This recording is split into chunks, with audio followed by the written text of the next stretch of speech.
اچھا بعض دفعہ یہ کیوں ہوتا ہے کہ ہم جو ہے وہ علم کی تلاش میں سستی برتتے ہیں؟ بعض دفعہ علم کی تلاش میں سستی کا بڑا سبب اپنی لا علمی سے ناواقفیت ہوتا ہے. ہم سمجھتے ہیں ہمیں سب کچھ آتا ہے، تو جب ہمیں سب کچھ آتا ہے تو ہم علم کی تلاش کیوں کریں گے؟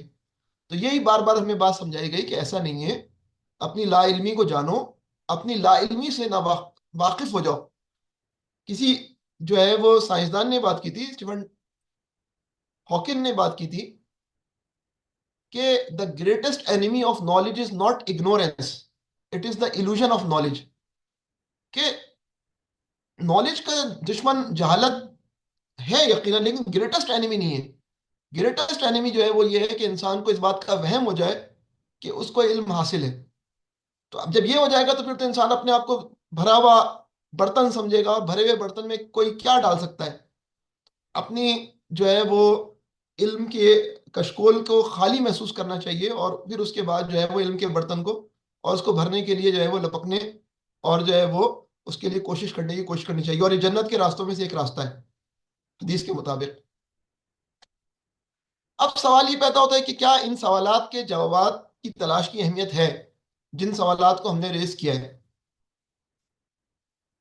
تو سب سے پہلے اس کا جواب یہ بنتا ہے کہ اس کا ایک اور سوال بن جائے.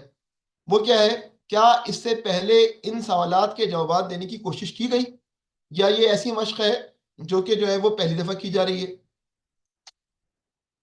تو اس کا جواب یہ ہے کہ لوگوں نے ماضی میں بھی جوابات دینے کی کوششیں کی ہیں. اسی سال آج سے رجب کی پہلی چند تاریخوں کے اندر ہمارے شیخ عمر سلیمان، برادر شیخ عمر سلیمان نے اپنی اقصا لیکچر سیریز میں ایک فریم ورک اس سوال کا جواب دینے کی کوشش کے لیے بیان کیا ہے. یہ یقینی انسٹیٹیوٹ نے اپلوڈ کی، پھر ان کے اپنے بھی چینل نے بھی اپلوڈ کی اس جو ہے وہ ویڈیو کو. تو Isra and Miraj the greatest journey through the heavens, episode 6 Al Aqsa series. اس کے اندر انہوں نے ایک فریم ورک دینے کی کوشش کی ہے.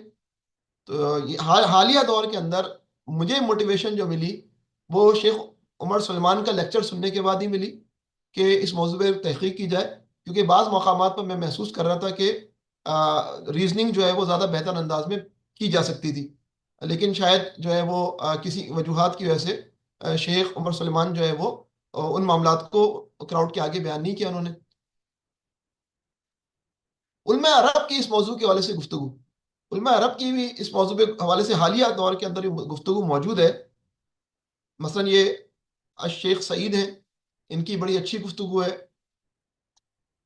یہ جامعہ ازہر کے استاد ہیں، شیخ الحدیث ہیں، ان کا جو ہے وہ انٹرویو ہے، اور اس کے اندر بھی یہ بات ہو رہی ہے کہ آسمانوں پہ جو ہے وہ انبیاء سے ملاقات کے حوالے سے معراج کے اندر جو ہے وہ کیا حکمتیں ہیں.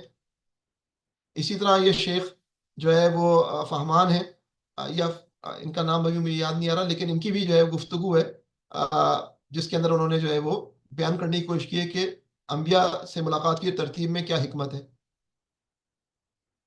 فہام شیخ فہام.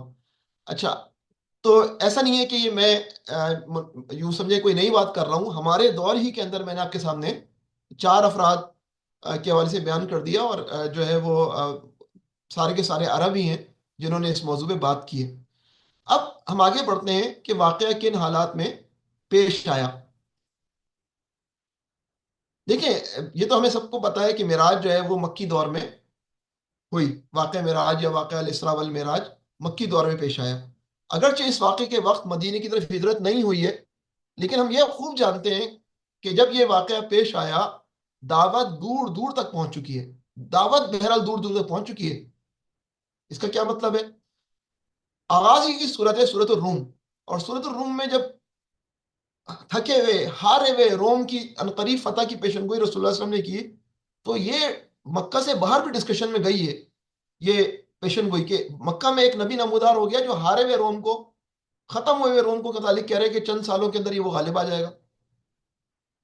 عالمی ایشوز کے اندر جو ہے وہ قرآن بول رہا ہے. ہجرت حبشہ ہوئی ہے، اور یہ ابتدائی دوری کے اندر ہو گئی تھی جب رسالت کے فریضے کا رسول اللہ علیہ وسلم نے ادائیگی شروع کی. تو ہجرت حبشہ کا مطلب ہے کہ یہ لوگ نکلے ہیں مکہ سے، اور پھر جدہ گئے، اور جدہ سے پھر جو ہے وہ افریقہ کے اندر چلے گئے اور وہاں پناہ لی ہے. حبشہ کے اندر، اور وہاں جو نیگس یا نجاشی کے دربار میں سورہ مریم جو ہے وہ صحابہ نے وہاں کے عیسائیوں کو سنائی ہے.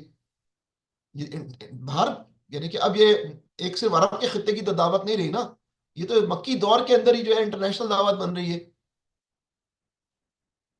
سورہ طٰہٰ کے اندر ہم دیکھتے ہیں کہ حضرت موسیٰ علیہ السلام کی زندگی کو اہل مکہ کے آگے بیان کیا گیا ہے. تو میں یہ کیوں بیان کر رہا ہوں کہ مکی دور کے اندر سامنے بت پرست ہیں، لیکن ایشوز جو زیر بحث ہیں سورہ مریم میں حضرت عیسیٰ علیہ السلام زیر بحث ہیں، سورہ طٰہٰ کے اندر حضرت موسیٰ علیہ السلام زیر بحث ہیں.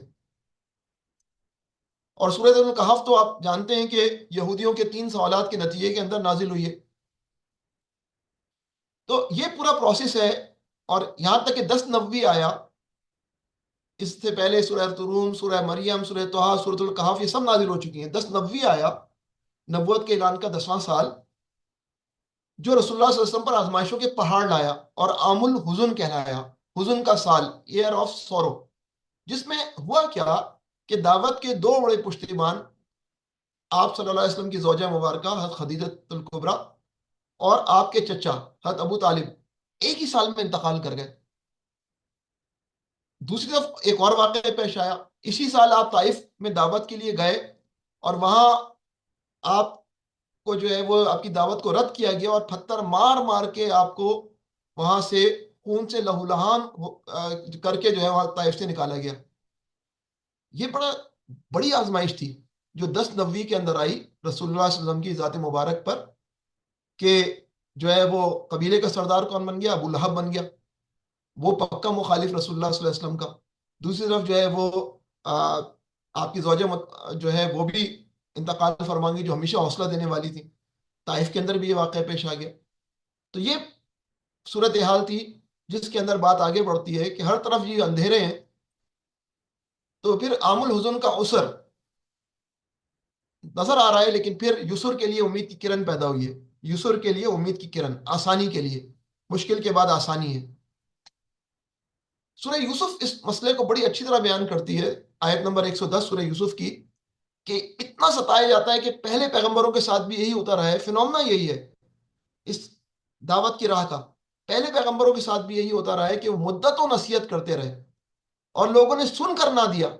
یہاں تک، اب یہ تو قوسین کے اندر ہے سمجھانے کے لیے، حتیٰ یہاں تک کہ جب پیغمبر لوگوں سے مایوس ہو گئے اور لوگوں نے بھی سمجھ لیا کہ ان سے جھوٹ بولا گیا تھا، تو یکا یک ہماری مدد پیغمبروں کو پہنچ گئی. پھر جب ایسا موقع آتا ہے تو ہمارا قاعدہ یہ ہے کہ جسے ہم چاہتے ہیں بچا لیتے ہیں، اور مجرموں پر سے تو ہمارا عذاب ٹالا ہی نہیں جا سکتا. تو کیفیت یہ ہوتی ہے کہ بالکل جو ہے وہ انتہائی اندھیرا ہو جاتا ہے، اور انتہائی اندھیرے میں سمجھ میں نہیں آ رہا ہوتا کہ کس طرح جو ہے بریک تھرو ہوگی، کس طرح راستہ نکلے گا. اور جو ہے وہ اندھیرا پھیلانے والے بھی سمجھتے ہیں کہ ہم جو ہے وہ جیت گئے. اس صورتحال کے اندر جو ہے وہ یہ بات یاد آتی ہے کہ the darkest hour is just before the dawn. سب سے جب زیادہ اندھیرا ہوتا ہے وہی وقت ہوتی ہے جب صبح کی جو ہے وہ صبح طلوع ہونے کا وقت ہوتا ہے، صبح نکلنے کا وقت ہوتا ہے. یہ یاد رکھنے والی بات ہے. تو یہ انتہائی اندھیرا آ گیا عام الظلم میں. حضور اکرم صلی اللہ علیہ وسلم نے شدید ترین آزمائش کو انڈور کیا، برداشت کیا، صبر سے کھڑے رہے. تو یہ صورتحال ہے جس کے اندر جو ہے وہ ہم بات جو کر رہے ہیں وہ عام الحزن کی کر رہے ہیں. حضرت خدیجہ ماہ رمضان کے اندر انتقال کر گئیں، اور پھر ابو طالب بھی انتقال کر گئے آگے پیچھے. اور سفر طائف کے اندر حضور اکرم صلی اللہ علیہ وسلم کے ساتھ بدترین سلوک کیا گیا. اور پھر جو ہے وہ بریک تھرو ہونی شروع ہوئی کہ حج کے دنوں میں مدینہ کے 6 لوگوں کا قبول اسلام ہوا، اور واقعہ الاسراء والمعراج ہوا. اب واقعہ الاسراء والمعراج پہ ہم آتے ہیں، اور اس کے اندر جو ہے وہ ہم دیکھتے ہیں کہ اس کے اندر کیا کیا چیزیں ہیں جن کو ہمیں آج ڈسکس کرنا ہے. قرآن میں واقعہ الاسراء کا جو بیان ہے وہ سورہ بنی اسرائیل کے اندر موجود ہے، اور اس کے اندر جو ہے وہ یہ پہلی جو ہے وہ آیت ہے. قرآن فرماتا ہے، اللہ تعالیٰ فرماتے ہیں، اعوذ باللہ من الشیطان الرجیم، بسم اللہ الرحمن الرحیم، سبحان الذی اسری بعبدہ لیلا من المسجد الحرام الی المسجد الاقصی الذی بارکنا حولہ لنریہ من آیاتنا انہ هو السمیع البصیر. پاک ہے وہ ذات جو لے گیا ایک رات اپنے بندے کو مسجد حرام سے دور کی اس مسجد جس کے ماحول کو اس نے برکت دی ہے، تاکہ اسے اپنی کچھ نشانیوں کا مشاہدہ کرائے. حقیقت میں وہی سب کچھ ہے، سننے اور دیکھنے والا۔ تو واقعہ الاسراء کو تو منکرین حدیث بھی چیلنج نہیں کر سکتے، کیونکہ قرآن حکیم میں اس کو واضح طور پہ بیان کیا گیا ہے۔ واقعہ معراج، قرآن میں واقعہ المعراج کا بیان کیا ہے؟ علماء کی کثیر تعداد جو ہے اس کو تسلیم کرتی ہے، اگرچہ ایسے علماء بھی ہیں جو بڑے علماء ہیں لیکن وہ سمجھتے ہیں کہ سورۃ النجم کے اندر جو ہے وہ جو بات موجود ہے وہ شاید المعراج کی نہیں ہے۔ جہاں آیت نمبر 13 کے اندر، 14 کے اندر اور 15 کے اندر بات ہو رہی ہے، وہاں یہ بات ہو رہی ہے اعوذ باللہ من الشیطان الرجیم وَلَقَدْ رَآهُ نَزْلَةً أُخْرَىٰ عِندَ سِدْرَةِ الْمُنتَهَىٰ عِندَهَا جَنَّةُ الْمَأْوَىٰ۔ اس حصے کو کہتے ہیں کہ یہ واقعہ معراج کے حوالے سے۔ اور ایک مرتبہ پھر اس نے جبریل علیہ السلام کو سدرۃ المنتہا کے پاس اس کو دیکھا، جہاں پاس ہی جنت الماوا ہے۔ تو سدرۃ المنتہا پہ تو آپ خوب جانتے ہیں ہماری احادیث کے مطابق کہ حضور اکرم صلی اللہ علیہ وسلم معراج کے موقع یہ تشریف لے گئے تھے۔ تو وہ علماء جو یہ کہتے ہیں کہ یہ والا واقعہ جو ہے وہ معراج کا نہیں ہے، تو ان کی کچھ اور دلیلیں ہیں، اور وہ کہتے ہیں کہ پھر معراج کی تعداد پہ بحث آ جاتی ہے۔ اچھا، اب جو ہمیں جو معاملہ دیکھنا ہے وہ تو یہ دیکھنا ہے کہ انبیاء کی ترتیب کے حوالے سے ہمیں گفتگو کرنی ہے۔ تو اس تناظر کے اندر جو ہے وہ ہم الرحیق المختوم سے جو ہے سمپلی واقعے کو دیکھیں گے، اور پھر جو ہے وہ واقعے کے حوالے سے آگے بڑھیں گے ترتیب کو سمجھنے کے لیے۔ الرحیق المختوم جو ہے وہ آپ کو پتہ ہے کہ سیرت کے حوالے سے سب سے زیادہ اللہ تعالیٰ نے اس کو جو ہے وہ قبولیت بخشی۔ ائمہ حدیث نے اس واقعے کی جو تفصیل، اب یہ صاحب الرحیق المختوم لکھ رہے ہیں، ائمہ حدیث نے اس واقعے کی جو تفصیلات روایت کی ہیں ہم اگلی سطور میں ان کا حاصل پیش کر رہے ہیں، حاصل سمرائز۔ ابن قیم لکھتے ہیں کہ صحیح قول کے مطابق رسول اللہ صلی اللہ علیہ وسلم کو آپ کے جسم مبارک سمیت براق پر سوار کر کے حضرت جبریل علیہ السلام کی معیت میں مسجد حرام سے بیت المقدس تک سیر کرائی گئی۔ ٹھیک ہے، صحیح قول یہی ہے کہ جسم مبارک سمیت براق پر سوار کیا گیا اور حضرت جبریل علیہ السلام کی معیت میں مسجد حرام سے بیت المقدس تک سیر کرائی گئی۔ پھر آپ نے وہاں نزول فرمایا، بیت المقدس پہ آپ رکے، اور انبیاء علیہ الصلاۃ والسلام کی امامت کی آپ نے، گویا کہ آپ امام الانبیاء کے لائے، اور براق کو مسجد کے دروازے کے حلقے سے باندھ دیا گیا تھا اس وقت نا، امام الانبیاء۔ اللہ نے کتنی بڑی فضیلت بخشی کہ آپ کو حضرت جبریل علیہ السلام نے آگے بڑھایا کہ آپ جو ہے وہ جماعت سے نماز پڑھائیں گے۔ تو آپ یہ، اگر آپ اس ڈائیگرام کو یا اس تصویر کو دیکھیں تو اس کے اندر آپ 1 2 3 4 دیکھ لیں تو 1 کیا ہے؟ 1 ہے جس کو جو ہے وہ الجامع القبلی کہتے ہیں، جس کو عمر فاروق نے تعمیر کرایا تھا، قبلی ماسک۔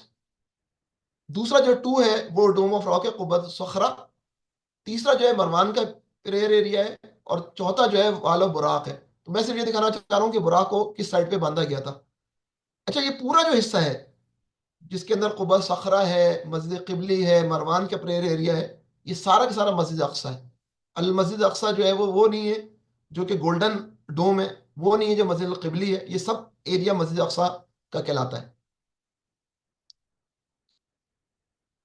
وہاں پر مسجد براق بھی ہے، جس طرح براق کو باندھا گیا، چھوٹی سی مسجد ہے۔ اچھا، اب ہم آگے بڑھتے ہیں۔ ابھی تک ہم نے کیا اسٹیبلش کیا کہ حضور اکرم صلی اللہ علیہ وسلم کو براق پر جسم سمیت مسجد الحرام سے مسجد اقصی لے جایا گیا، اور وہاں آپ نے انبیاء کی امامت کی۔ اب آگے اس کے حوالے سے کچھ معلومات۔ اس کے بعد اسی رات آپ صلی اللہ علیہ وسلم کو بیت المقدس سے آسمان دنیا تک لے جایا گیا۔ جبریل علیہ السلام نے دروازہ کھلوایا، آپ صلی اللہ علیہ وسلم کی دروازہ کھولا گیا۔ آپ صلی اللہ علیہ وسلم نے وہاں انسانوں کے باپ حضرت آدم علیہ السلام کو دیکھا، انہیں سلام کیا۔ انہوں نے آپ صلی اللہ علیہ وسلم کو مرحبا کہا، سلام کا جواب دیا، اور آپ صلی اللہ علیہ وسلم کی نبوت کا اقرار کیا۔ اللہ نے آپ کو ان کے دائیں جانب سعادت مندوں کی روحیں اور بائیں جانب بدبختوں کی روحیں دکھلائیں۔ یہ جو ہے وہ صفی الرحمان مبارک پوری صاحب نے لکھا ہے نا۔ حضرت آدم علیہ السلام سے ملاقات پہلے آسمان پر ہوئی ہے، اور دائیں بائیں جو ہے وہ سعادت مندوں کی اور بدبختوں کی روحیں دکھلائی گئیں۔ پھر آپ صلی اللہ علیہ وسلم کو دوسرے آسمان پر، اچھا اس کو پھر آگے بھی ہے کہ آپ دائیں طرف دیکھتے تو خوش ہوتے، بائیں طرف دیکھتے تو دکھی ہو جاتے، لیکن ابھی ہم الرحیق المختوم کے اقتباس پڑھ رہے ہیں۔ پھر آپ صلی اللہ علیہ وسلم کو دوسرے آسمان پر لے جایا گیا اور دروازہ کھلوایا گیا۔ آپ صلی اللہ علیہ وسلم نے وہاں یحییٰ بن زکریا علیہ السلام اور حضرت عیسیٰ ابن مریم علیہ السلام کو دیکھا، دونوں سے ملاقات کی اور سلام کیا، دونوں نے سلام کا جواب دیا، مبارکباد دی اور آپ کی نبوت کا اقرار کیا۔ پھر تیسرے آسمان پر لے جایا گیا، آپ صلی اللہ علیہ وسلم نے وہاں حضرت یوسف علیہ السلام کو دیکھا اور سلام کیا، انہوں نے جواب دیا، مبارکباد دی اور آپ صلی اللہ علیہ وسلم کی نبوت کا اقرار کیا۔ پھر چوتھے آسمان پر لے جایا گیا، وہاں آپ صلی اللہ علیہ وسلم نے حضرت ادریس علیہ السلام کو دیکھا اور انہیں سلام کیا، انہوں نے جواب دیا، مرحبا کہا اور آپ صلی اللہ علیہ وسلم کی نبوت کا اقرار کیا۔ پہلے آسمان پر آدم علیہ السلام، دوسرے آسمان پر حضرت عیسیٰ و یحییٰ علیہ السلام، تیسرے آسمان پر حضرت یوسف علیہ السلام اور چوتھے آسمان پر حضرت ادریس علیہ السلام، تک چار ہم نے دیکھ لیے۔ اس کے بعد پھر پانچویں آسمان پر لے جایا گیا، وہاں آپ صلی اللہ علیہ وسلم نے حضرت ہارون بن عمران علیہ السلام کو دیکھا، یعنی حضرت ہارون علیہ السلام کو، اور انہیں سلام کیا، انہوں نے جواب دیا، مبارکباد دی اور اقرار نبوت کیا۔ پھر آپ صلی اللہ علیہ وسلم کو چھٹے آسمان پر لے آیا گیا، وہاں آپ صلی اللہ علیہ وسلم کی ملاقات حضرت موسیٰ بن عمران سے ہوئی، آپ صلی اللہ علیہ وسلم نے سلام کیا، انہوں نے جواب دیا، مرحبا کہا اور اقرار نبوت کیا۔ البتہ جب آپ صلی اللہ علیہ وسلم وہاں سے آگے بڑھے تو وہ رونے لگے، تو وہ وہاں حضرت موسیٰ علیہ السلام رونے لگے، ان سے کہا گیا آپ کیوں رو رہے ہیں؟ انہوں نے کہا کہ میں اس لیے رو رہا ہوں کہ ایک نوجوان جو میرے بعد مبعوث کیا گیا، اس کی امت کے لوگ میری امت کے لوگوں سے بہت زیادہ تعداد میں جنت کے اندر داخل ہوں گے۔ اس کے لیے جو ہے وہ آگے ہم ڈسکس کریں گے، شیخ عمر سلمان اللہ علیہ وسلم کے حلال انوی رشک، حضرت موسیٰ علیہ السلام کا رشک، میں اس لیے رو رہا ہوں کہ ایک نوجوان جو میرے بعد مبعوث کیا گیا، اس کی امت کے لوگ میری امت کے لوگوں سے بہت زیادہ تعداد میں جنت کے اندر داخل ہوں گے۔ اس کے بعد آپ صلی اللہ علیہ وسلم کو ساتویں آسمان پر لے جایا گیا، وہاں آپ صلی اللہ علیہ وسلم کی ملاقات حضرت ابراہیم علیہ السلام سے ہوئی، آپ صلی اللہ علیہ وسلم نے انہیں سلام کیا، انہوں نے جواب دیا، مبارکباد دی اور آپ صلی اللہ علیہ وسلم کی نبوت کا اقرار کیا۔ اس کے بعد آپ صلی اللہ علیہ وسلم کو سدرۃ المنتہا تک لے جایا گیا، پھر آپ کے لیے بیت معمور کو ظاہر کیا گیا۔ اس کے بعد 50 وقت سے، اب یہ میں نے لکھا ہوا ہے بریکٹ میں قوسین میں کیونکہ خاصا بڑا چیزیں ہیں، لیکن ہمیں ہمیں جو آج ڈسکس کرنا ہے وہ یہ 7 آسمانوں کا سفر ہے، تو لیکن تھوڑی سی بات میں اس کے پر بھی کروں گا۔ اس کے بعد 50 وقت سے 5 وقت تک کی نمازوں کی فرضیت کا تذکرہ ہے، پھر جو ہے وہ بیت المقدس، پھر مکہ واپسی کا تذکرہ ہے، پھر اعلان سفر معراج کا تذکرہ ہے، پھر ابو بکر صدیق رضی اللہ عنہ کی تصدیق کا تذکرہ ہے۔ یہ سارا الرحیق المختوم کے اندر موجود ہے۔ مگر اس موقع پر یہ بات ذرا ذہن میں رکھنا چاہیے کہ یہ جو حکمتیں ڈسکس ہوئی ہیں الرحیق المختوم میں، اور دیگر علماء نے بھی ڈسکس کی ہیں اس معاملے کو، کہ اس واقعے کی اپنی کیا حکمت ہے، ہم تو یہ ترتیب کے حوالے سے حکمت تلاش کرنے کی کوشش کر رہے ہیں۔ تو آپ دیکھیں گے کہ اللہ تعالیٰ نے سورہ اسراء میں اسراء کا واقعہ صرف ایک آیت میں ذکر کر کے کلام کا رخ یہود کی سیاہ کاریوں اور جرائم کے بیان کی جانب موڑ دیا ہے۔ اگر آپ سورہ بنی اسرائیل پڑھیں، پہلی آیت میں تو یہ ہے کہ اللہ، جو ابھی ہم نے آیت اسراء پڑھی ہے، اس کے بعد تو پھر یہودیوں کے حوالے سے تم یہ فساد کرو گے تو تمہیں یہ سزا ملے گی اور ہمارے بندے داخل ہو جائیں گے مسجد کے اندر، یہ ساری باتیں ہیں۔ تو کلام کا رخ یہود کی سیاہ کاریوں اور جرائم کے بیان کی جانب موڑ دیا ہے، پھر انہیں آگاہ کیا ہے کہ قرآن اس راہ کی ہدایت دیتا ہے جو سب سے سیدھی اور صحیح راہ ہے۔ قرآن پڑھنے والے کو بسا اوقات شبہ ہوتا ہے کہ دونوں باتیں بے جوڑ ہیں، لیکن در حقیقت ایسا نہیں ہے، بلکہ اللہ تعالیٰ اس اسلوب کے ذریعے ارشاد فرما رہا ہے کہ اب یہود کو نوع انسانی کی قیادت سے معزول کیا جانے والا ہے، یہود کو نوع انسانی کی قیادت سے معزول کیا جانے والا ہے، کیونکہ انہوں نے ایسے ایسے جرائم کا ارتکاب کیا ہے جن سے ملوث ہونے کے بعد انہیں اس منصب پر باقی نہیں رکھا جا سکتا، لہٰذا اب یہ منصب رسول اللہ صلی اللہ علیہ وسلم کو سونپا جائے گا، اور دعوت ابراہیمی کے دونوں مراکز، المسجد الحرام اور المسجد الاقصی، اس نبی کے ماتحت کر دیے جائیں گے۔ مگر سوال اٹھایا ہے انہوں نے، مصنف نے، لیکن یہ قیادت منتقل کیسے ہو سکتی ہے جبکہ اس امت کا رسول مکے کے پہاڑوں میں لوگوں کے درمیان ٹھوکریں کھاتا پھر رہا ہے؟ اس وقت یہ ایک سوال تھا جو ایک دوسری حقیقت سے پردہ اٹھا رہا تھا، اور وہ حقیقت یہ تھی کہ اسلامی دعوت کا ایک دور اپنے خاتمے اور اپنی تکمیل کے قریب آ لگا ہے، یعنی مکی دور، اور اب دوسرا دور شروع ہونے والا ہے جس کا دھارا پہلے سے مختلف ہوگا۔ اب لوگوں کے درمیان، مکہ کے پہاڑوں کے درمیان ٹھوکریں نہیں کھائی جائیں گی، اب ظلم کو ٹھوکریں لگائی جائیں گی۔ یہ جو ہے وہ آئیڈیا ہے المعراج الاسراء اور المعراج جو ہے بنیادی طور پر اس حکمت کو واضح کرتی ہیں، اور جو ہے وہ یہ جو سفر ہے الاسراء کا، وہ تو حضور اکرم صلی اللہ علیہ وسلم کو مسجد اقصی تک لے کر جاتا ہے، جو کہ بہرحال جو ہے وہ ہمارا قبلہ اول بھی کہلاتا ہے۔ اچھا، اب میں گفتگو آگے بڑھانے سے قبل اپنا ایک احساس رکھوں گا، اور اس کے بعد پھر ہم گفتگو آگے بڑھائیں گے۔ بظاہر تو یہ لگتا ہے کہ المسجد الاقصی کی اسلام میں اہمیت کی وجہ سے ہم مسلمانوں کو مستقل خون ریزی کا سامنا کرنا پڑتا ہے۔ ہر وقت المسجد الاقصی کے حوالے سے جو ہے وہ ہمیں تشویش رہتی ہے، ہمیں درد رہتا ہے۔ صلیبی جنگیں ہوئیں تو نہ جانے کتنے معصومہ خون بہا اس المسجد الاقصی کے نام پر۔ موجودہ دور کی صلیبی جنگیں، ان میں کتنا خون ناحق بہہ رہا ہے۔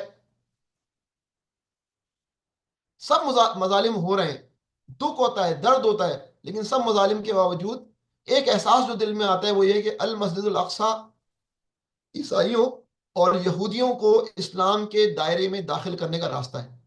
المسجد الاقصی عیسائیوں اور یہودیوں کو اسلام کے دائرے میں داخل کرنے کا راستہ ہے۔ اصل میں road to Aqsa is equal to road to Makkah, road to Aqsa is equal to road to Makkah. پوری دنیا اس وقت جو دیکھ رہی ہے اس کے نتیجے میں دیکھتی وہ غزہ کو ہے، لیکن اس کو نظر جو ہے وہ پیچھے غیر محسوس انداز میں وہ اسلام کی طرف آتی ہے، وہ مکہ کی طرف آتی ہے۔ قبلے کی تحویل جو ہو گئی اور قبلہ مکے کی طرف ہو گیا، تو اس کے بعد واقعہ الاسراء والمعراج ہی ہے جو حضرت ابراہیم علیہ السلام کی ملت سے گمراہ ہو کر یا جان بوجھ کر نکلنے والوں کو دوبارہ ملت ابراہیم میں شامل کرنے کا بڑا حوالہ ہے، کہ رسول اللہ صلی اللہ علیہ وسلم کی امت کے لیے المسجد الاقصی کی اہمیت کو واضح کرتا ہے۔ یہ واقعہ الاسراء اور والمعراج یہ مسجد اقصی کی بڑی اہمیت کو ظاہر کرتا ہے۔ تو یہ احساس جو ہے وہ ہمیں رہنا چاہیے۔ اب ہم آ جاتے ہیں مرکزی سوال پر کہ آخر اس ترتیب میں کیا حکمت ہے۔ اور یہ تو ایک رائے ہے، 27 رجب کو جو ہے وہ یہ واقعہ معراج پیش آیا، لیکن الرحیق المختوم میں تقریباً 6-7 تاریخیں یا بیان کی گئی ہیں، اور ان میں سے 3 پہ اکتفا کیا گیا، ان تینوں میں سے شاید کوئی ہو۔ تو یہ وہی پہلے آسمان پہ آدم علیہ السلام، دوسرے آسمان پر یحییٰ علیہ السلام عیسیٰ علیہ السلام، تیسرے آسمان پر یوسف علیہ السلام، چوتھے آسمان پر ادریس علیہ السلام، پانچویں آسمان پر ہارون علیہ السلام، چھٹے آسمان پر موسیٰ علیہ السلام، اور ساتویں آسمان ابراہیم علیہ السلام۔ اس ترتیب میں کیا حکمت ہے، اب ہم اس کو ڈسکس کرنے چلیں۔ تو اس کے حوالے سے پہلے ایک اصولی بات ہم کر لیتے ہیں کہ کسی کا پہلے آسمان پر ہونا اس کی کمتر حیثیت، اور کسی کا 7ویں آسمان پر ہونا اس کی اعلیٰ حیثیت کی علامت نہیں ہے۔ یہ بات سمجھنے کی ہے۔ یہ آسمان ہیں، جنتیں نہیں ہیں۔ یہ آسمان ہیں، یہ جنتیں نہیں ہیں کہ ہم بولیں گے اعلیٰ درجے کی جنت ہے، یہ کم تر درجے کی جنت ہے۔ یہ کوئی گریڈنگ سسٹم نہیں ہے کہ حضرت آدم علیہ السلام جو ہے وہ پہلے آسمان پر ہیں تو ان کا گریڈ جو ہے وہ اگلے جو نبی کے گریڈ سے کم ہے، نہیں، یہ کوئی گریڈنگ سسٹم نہیں ہے۔ پھر یہ بھی نوٹ کرنے والی بات ہے کہ پھر بہت سے انبیاء تو ملاقات میں شامل ہی نہیں تھے، ان کو گریڈنگ کے لیے کس آسمان میں آپ شمار کریں گے؟ تو پہلے تو ہمیں یہ سمجھنا چاہیے کہ کسی کی کمتری اور کسی کی برتری آسمانوں پر ہونے کے نتیجے میں ظاہر نہیں ہو رہی ہے۔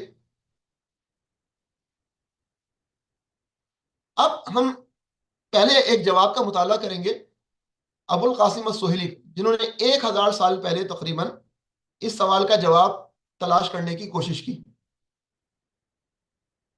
1900 سال آپ کہہ لیں۔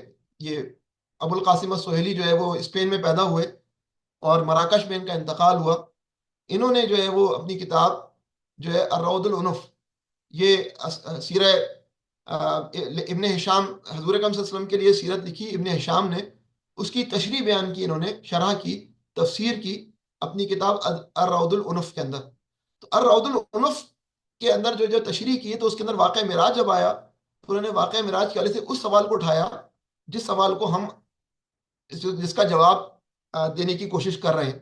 اچھا، اتفاق دیکھیں گے آج سے 8 دن پہلے، آج ہفتے کا دن ہے، کل جمعہ تھا اور اس سے پہلے والا جمعہ، یعنی 8 دن پہلے جب میں شیخ عمر سلمان صاحب کی تقریر سن رہا تھا، تو اس کے بعد صبح کے وقت، تو اس کے بعد میرے دل میں باتیں آنی شروع ہوئی کہ یہ ترتیب ہو سکتی ہے۔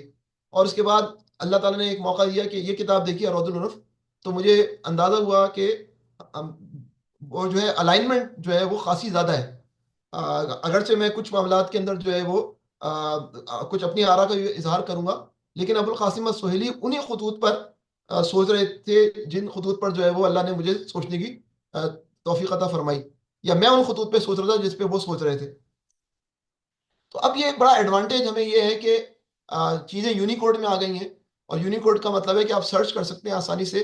تو آپ یہ دیکھ سکتے ہیں کہ مکتبہ شاملہ کے اندر جو ہے یہ کتاب موجود ہے، اور وہاں پر آپ مکتبہ شاملہ کو اگر آپ کھول لیں اپنے کمپیوٹر کے اندر، اور وہاں پر جو ہے وہ اگر آپ کتاب روض العنف کھول لیں اور اس کے اندر ذکر الاسراء والمعراج کو کھول لیں، تو وہاں پر آپ کو ایک ہیڈنگ نظر آئے گی، اور وہ ہے لقاء للنبیین۔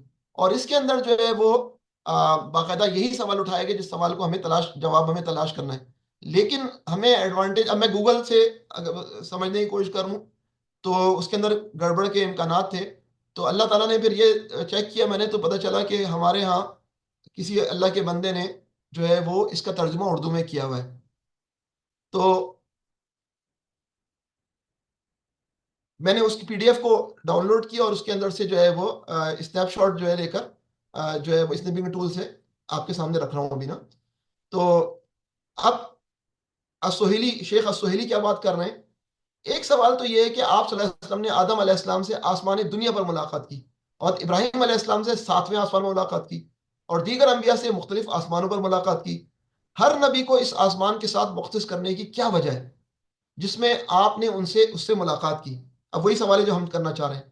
دوسرا سوال یہ ہے کہ آسمانوں پر صرف ان انبیاء ہی سے کیوں ملاقات ہوئی؟ اگر آپ نے تمام انبیاء کرام سے ملاقات کی تو پھر ان انبیاء کا تذکرہ کیوں کیا؟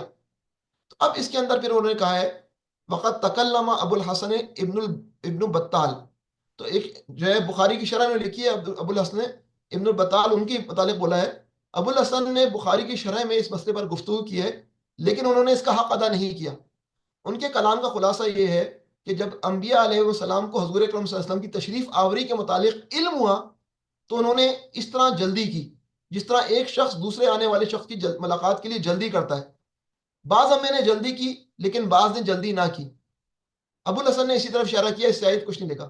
تو گویا شیخ سہیلی جو ہے وہ شکایت کر رہے ہیں ایک پچھلے شارح ابو بخاری کی، کہ انہوں نے جو ہے وہ جو آئیڈیا اس سوال کا جواب پیش کیا ہے کہ کچھ انبیاء کی جلدی تھی تو وہ پہنچ گئے اور بر وقت ملاقات کر لی، اور بعض نے جو ہے وہ اپنی سستی کی وجہ سے یا پھر کسی اور مصروفیت کی وجہ سے جو ہے حضور اکرم صلی اللہ علیہ وسلم سے ملاقات نہیں کر پائے۔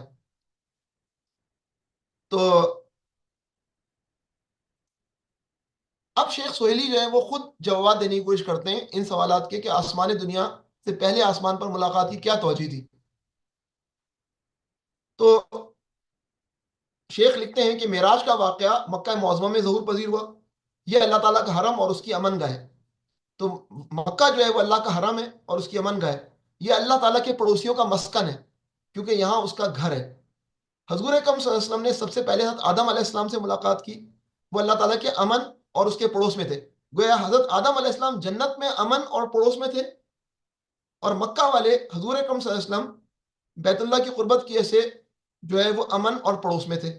یوں انالوجی ڈیفائن کیے، ادھر حضرت آدم علیہ السلام امن میں، ادھر حضور اکرم صلی اللہ علیہ وسلم امن میں، لیکن اللہ کے دشمن ابلیس نے انہیں وہاں سے نکال دیا۔ یہ داستان حضور کے صلی اللہ علیہ وسلم کے احوال میں سے پہلی حالت کے ساتھ مشابہت رکھتی ہے۔ آپ صلی اللہ علیہ وسلم کے دشمنوں نے آپ صلی اللہ علیہ وسلم کو اللہ کے حرم اور اس کے پڑوس سے نکال دیا، اور آپ صلی اللہ علیہ وسلم کو اس سے بہت زیادہ دکھ اور غم ہوا۔ آپ صلی اللہ علیہ وسلم کا یہ قصہ آدم کے قصے سے بہت مشابہت رکھتا ہے۔ گویا شیخ یہ کہہ رہے ہیں کہ مکہ سے کفار نے حضور اکرم صلی اللہ علیہ وسلم کو جو نکالا وہ بالکل ایسے ہی جیسے شیطان نے اپنی چالوں سے حضرت آدم علیہ السلام کو جنت سے نکالا۔ تو یہاں پر حضرت شیخ سہیلی نے حضور اکرم صلی اللہ علیہ وسلم کی پہلی حالت کا بیان کیا جو مستقبل میں آنے والی ہے، اور وہ کون سی حالت ہے؟ وہ حالت ہے آپ کے ہجرت مدینہ، مکہ سے ہجرت مدینہ۔ تو گویا کہ یہ ملاقات جو کہ آدم علیہ السلام کی سمائے دنیا پہ ہوئی ہے، یہ کس چیز کا مظہر ہے؟ مستقبل میں ہجرت مدینہ کی۔ اس کے بعد جو ہے وہ شیخ سہیلی دوسرے آسمان میں حضرت عیسیٰ علیہ السلام اور یحییٰ علیہ السلام سے ملاقات کی توجہ پیش کرتے ہیں۔ وہ کہتے ہیں کہ ان دونوں کو یہودیوں نے ستایا، حضرت عیسیٰ علیہ السلام اور پہلے حضرت یحییٰ علیہ السلام پھر حضرت عیسیٰ علیہ السلام، دونوں نے جو ہے وہ فلسطین کے اندر کام کیا مختلف مقامات پر، لیکن جو ہے وہ یہودیوں نے ان کو مان کر نہیں دیا۔ تو حضرت عیسیٰ علیہ السلام کو یہودیوں نے جھٹلایا اور اذیت دی، ان کے قتل کا ارادہ کیا، لیکن اللہ تعالیٰ نے انہیں اٹھا لیا۔ حضرت یحییٰ علیہ السلام کو یہودیوں نے شہید کر دیا۔ حضور اکرم صلی اللہ علیہ وسلم بھی مدینہ طیبہ کی طرف ہجرت کرنے کے بعد ایک اور امتحان سے دوچار ہوئے۔ وہاں آپ کو یہودیوں سے واسطہ پڑا، انہوں نے آپ کو اذیت دی، آپ کے خلاف دشمنوں کی مدد کی، آپ پر بڑا سا پتھر پھینکنے کا ارادہ کیا، لیکن اللہ تعالیٰ نے آپ کو اس طرح نجات دی جس طرح انہوں نے حضرت عیسیٰ علیہ السلام کو یہودیوں کے شر سے بچا لیا تھا۔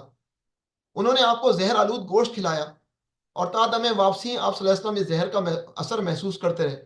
آپ نے جو ہے جب وقت وصال فرمایا، جب آپ کی رحلت ہو رہی تھی، دو خالہ زاد بھائیوں حضرت عیسیٰ اور حضرت یحییٰ علیہ السلام سے بھی اس طرح کیا گیا۔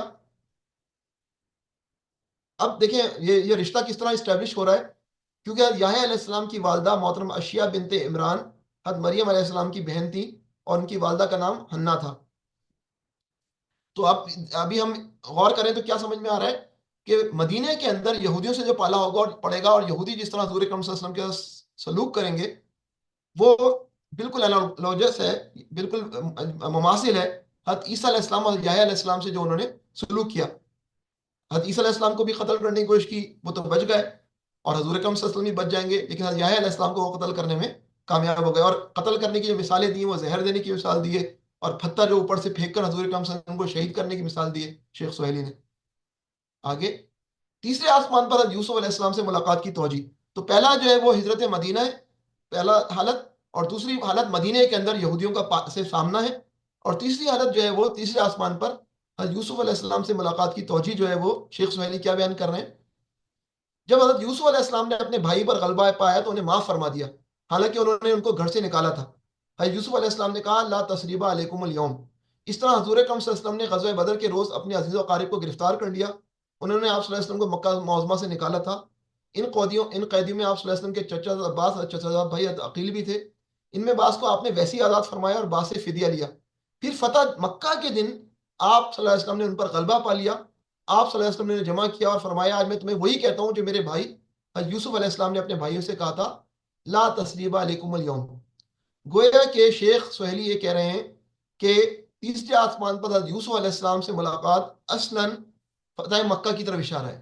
فتح مکہ جو ہے وہ یہ تیسری ملاقات جو یوسف علیہ السلام سے ہو رہی ہے، وہ حضور اکرم صلی اللہ علیہ وسلم کی سیرت کا وہ واقعہ ہے جو اس کو ہم فتح مکہ کہتے ہیں۔ اس کے بعد جو ہے وہ ابھی تک ترتیب چل رہی ہے، اور ابھی تک ترتیب کو ڈسٹرب نہیں ہونے دیا ہے، ساری ترتیبیں صحیح ہیں، فتح ہجرت مدینہ، یہودیوں سے پالا، فتح مکہ، لیکن حضرت ادریس علیہ السلام سے ملاقات جب آتی ہے تو ترتیب جو ہے وہ چیلنج ہوتی ہے تھوڑی سی نا۔ اچھا، ترجمہ کرنے والے ہیں، تھوڑے ترجمے میں کمزوری کی تھی تو میں نے یہاں پر عربی جو ہے وہ متن بھی لے کر آ گیا ہوں۔ پھر آپ صلی اللہ علیہ وسلم نے چوتھے آسمان پر حضرت ادریس علیہ السلام سے ملاقات کی۔ ان کے مقام کو اللہ تعالیٰ نے مکانن علیہ سے تعبیر فرمایا۔ حضرت ادریس کو اللہ تعالیٰ نے سب سے پہلے قلم سے لکھنے کی توفیق عطا فرمائی یا عطا کی۔ یہ حالت آپ کی چوتھی حالت کے مشابہ ہے، یہ حالت علو شان ہے، حتیٰ کہ آپ صلی اللہ علیہ وسلم نے بادشاہوں کو خوفزدہ کیا۔ اب بادشاہوں کو جو خوفزدہ کیا ہے وہ فتح مکہ سے پہلے کیا ہے، صلح حدیبیہ کے بعد کیا ہے، تو اب ترتیب میں تھوڑی سی وہ ہے۔ حتیٰ کہ آپ صلی اللہ علیہ وسلم نے بادشاہ کو خوفزدہ کیا، انہیں خط لکھے اور انہیں اپنی اطاعت کی طرف بلایا۔ جب حضور اکرم صلی اللہ علیہ وسلم کا مکتوب گرامی روم کے بادشاہ تک پہنچا تو اس وقت ابو سفیان وہیں تھے۔ جب انہوں نے ہرقل کا خوف ملاحظہ کیا تو انہوں نے کہا کہ ابن ابی کبشہ کی عظمت اتنی زیادہ ہو گئی ہے کہ بنو اسفر، یہاں پر اصغر لکھا ہوا ہے، اسفر کا بادشاہ ان سے ڈرنے لگا ہے۔ یہ دیکھیں عربی کے اندر کیا لکھا ہوا ہے، اسفر، یلو پیپل۔ پھر آپ صلی اللہ علیہ وسلم نے قلم کے ذریعے سے روئے زمین کے تمام بادشاہوں کے نام مکتوب گرامی لکھے۔ ان میں سے کچھ نے آپ کے دین کی اتباع کر لی، مثلا ہراقل اور مقوقس، لیکن یہاں ترجمہ غلط ہے۔ اگر آپ دیکھیں عربی کے اندر تو کن نجاشی و ملک نعمان لکھا ہوا ہے۔ جنہوں نے اتباع کی حضور اکرم صلی اللہ علیہ وسلم کی خط کے نتیجے میں، وہ کن نجاشی و ملک عمان ہے، نجاشی اور عمان کا بادشاہ۔ اور جس نے ہدیے بھیجے اور تحفے بھیجے وہ ہیں ہرقل اور مقوقس، مقوقس، اور بعض نے آپ صلی اللہ علیہ وسلم کی نافرمانی کی، مثلا کسرا۔ اللہ تعالیٰ نے آپ صلی اللہ علیہ وسلم کو ان پر غلبہ عطا فرمایا، یہی مقام علو ہے۔ آپ نے قلم سے بھی لکھا جس طرح ادریس علیہ السلام نے لکھا۔ اس کے بعد جو ہے وہ پانچواں آسمان آ جاتا ہے. پانچویں آسمان پر شیخ کیا توجہ پیش کرتے ہیں؟ یہاں پر حضرت ہارون علیہ السلام سے ملاقات ہوئی ہے. مختصر سی توجہ ہے. حضرت ہارون علیہ السلام سے ملاقات کی. وہ اپنی قوم میں بڑے محبوب تھے. بنی اسرائیل حضرت ہارون علیہ السلام کو بہت چاہتے تھے. اس میں اشارہ ہے کہ قریش اور تمام دیگر لوگ بغض کے بعد آپ صلی اللہ علیہ وسلم کی محبت کے اسیر ہو جائیں گے. گویا کہ جو ہے وہ حضرت ہارون علیہ السلام سے قوم محبت کرتی تھی، تو مستقبل کے اندر حضور اکرم صلی اللہ علیہ وسلم کی زندگی کا وہ مرحلہ آئے گا کہ لوگ آپ سے محبت کرنے لگ جائیں گے. لیکن یہ سیرت کا کون سا مرحلہ ہے یہ ہمیں اندازہ نہیں ہو رہا ہے. اس میں یہ ایک بہت جنرل پیریڈ کی طرف جو ہے وہ اشارہ ہو رہا ہے. اس کے بعد چھٹے آسمان پر حضرت موسیٰ علیہ السلام سے ملاقات کی توجہ پیش کرتے ہیں کہ چھٹے آسمان پر آپ صلی اللہ علیہ وسلم نے حضرت موسیٰ سے ملاقات کی. آپ صلی اللہ علیہ وسلم حضرت موسیٰ علیہ السلام کی اس حالت کے مشابہ ہیں کہ جس میں آپ کو شام پر حملہ کرنے کا حکم دیا گیا. حضرت موسیٰ علیہ السلام نے بھی شام پر حملہ کیا، ارض مقدس کو آزاد کرانا تھا، اور حضور اکرم صلی اللہ علیہ وسلم نے بھی شام پر حملے کا حکم دیا، اور آپ وہاں کے جابر حکمرانوں پر غالب آ گئے. بنو اسرائیل نے کیا کیا تھا کہ اپنے دشمنوں کو ہلاک کرنے کے بعد انہیں ادھر سے نکالا جہاں سے ان کو نکالا گیا تھا. اسی طرح حضور اکرم صلی اللہ علیہ وسلم نے سرزمین شام میں مقام تبوک کی طرف لشکر کشی کی اور دوما کے بادشاہ پر غلبہ پا لیا. پابند سلاسل ہونے کے بعد اس دوما کے بادشاہ نے جزیہ دینے پر صلح کی. آپ صلی اللہ علیہ وسلم نے مکہ معظمہ فتح کیا اور اپنے ان اصحاب کرام کو وہاں داخل کیا جو اس پاکیزہ شہر سے نکالے گئے تھے. تو اب اس میں مکس ہے کہ موسیٰ علیہ السلام نے اپنے حرم کو آزاد کرانے کی کوشش کی اور حضور اکرم صلی اللہ علیہ وسلم نے مکہ کو آزاد کرانے کی کوشش کی گئی، حالانکہ مکہ کے حوالے سے پہلے بات آ چکی ہے حضرت یوسف علیہ السلام کے ضمن میں. اور شام کے حوالے سے جو انرجی ہے وہ تبوک کے حوالے سے کہ حضور اکرم صلی اللہ علیہ وسلم نے بھی ویسے ہی تبوک پہ حملہ کیا جس طرح موسیٰ علیہ السلام نے حملہ کیا. ساتویں آسمان پر حضرت ابراہیم علیہ السلام سے ملاقات کی جو توجہ بیان کی شیخ سہیلی نے، وہ یہ کی کہ پھر آپ صلی اللہ علیہ وسلم نے ساتویں آسمان پر حضرت ابراہیم علیہ السلام سے ملاقات کی. اس میں دو حکمتیں ہیں. آپ صلی اللہ علیہ وسلم نے حضرت ابراہیم علیہ السلام کو دیکھا وہ بیت المعمور سے ٹیک لگائے بیٹھے تھے، اور بیت المعمور مکہ معظمہ کے بالکل اوپر ہے. ملائکہ اس کی طرف ادائیگی حج کے لیے جاتے ہیں، تو یہاں زمین پر بھی حج کا سینٹر بنایا اور وہاں پر بھی بیت المعمور کے ٹیک لگائے بیٹھے ہوئے تھے. حضرت ابراہیم علیہ السلام نے کعبہ مقدسہ کو تعمیر فرمایا اور لوگوں میں اعلان کیا کہ وہ اس کی طرف حج کے لیے آئیں. آپ صلی اللہ علیہ وسلم کے آخری احوال میں سے آپ صلی اللہ علیہ وسلم کا بیت اللہ کا حج ہے. جس وقت آپ کے ہمراہ 70,000 صحابہ بھی تھے، وہاں ابراہیم علیہ السلام نے ملاقات اسی حج کی طرف اشارہ ہے، کیونکہ بیت اللہ ہی کی طرف سب سے پہلے دائی آپ علیہ الصلوۃ والسلام ہے، اور کعبہ معظمہ کی بنیادوں کو بھی آپ علیہ الصلوۃ والسلام ہی نے اٹھایا ہے. تو گویا نٹ شیل کے اندر جو ہے وہ یہ حضور اکرم صلی اللہ علیہ وسلم کی حجۃ الوداع کا جو ایونٹ ہے، حضرت ابراہیم علیہ السلام سے ملاقات، اس طرف اشارہ کر رہی ہے.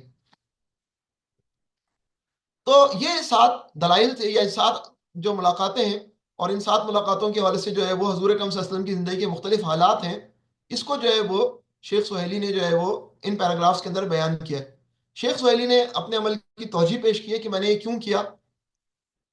یہ تمام تفصیل ان دو سوالوں کے جواب پر مشتمل ہے کہ صرف ان انبیاء کا ذکر ہی کیوں کیا، اور ان کی ملاقات کے لیے آسمان دنیا سے لے کر 7ویں آسمان تک مختلف آسمانوں کو منتخب کیوں کیا.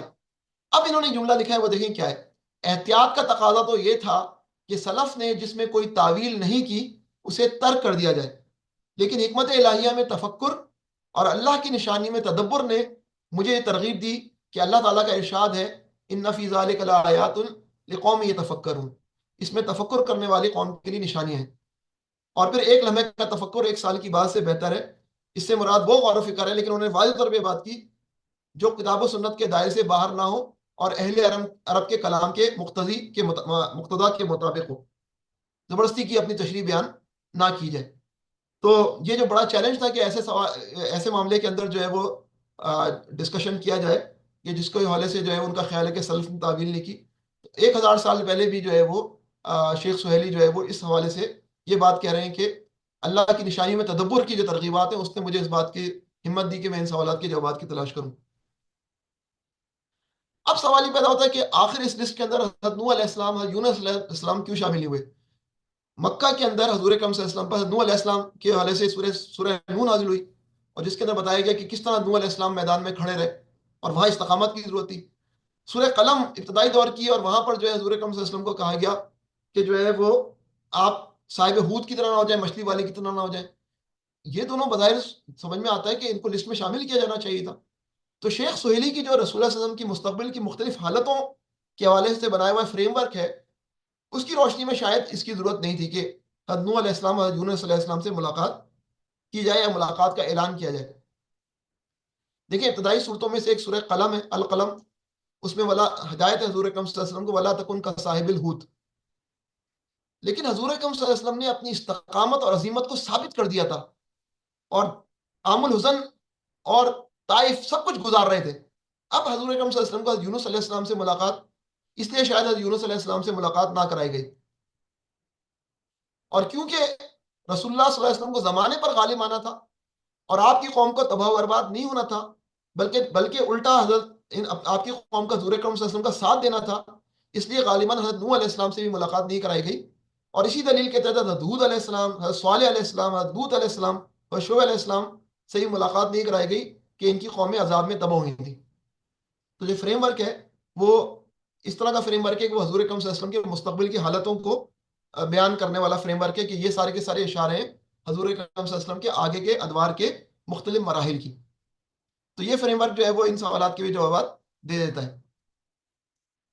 اچھا، اب جو ہے میں آپ کے سامنے جو ہے وہ ایک سلائڈ کے اندر برادر ڈاکٹر عمر سلمان کی جو تقریر ہے اس کا فریم ورک رکھتا ہوں۔ انہوں نے جو ہے وہ اپنی تقریر کے اندر کیا فریم ورک بیان کیا؟ انہوں نے کہا اپنی تقریر کے اندر کہ واقعہ معراج کو دیکھنا چاہیے تین تھیمز کے اندر، ایک ہے ریجیکشن کی تھیم کے اندر، ایک ہارڈ شپ کی تھیم، اور ایک مائگریشن، کہ انبیاء کو ریجیکٹ کیا گیا، انبیاء شدید کرب و ابتلا میں رہے، اور انبیاء کو ہجرت کرنی پڑی۔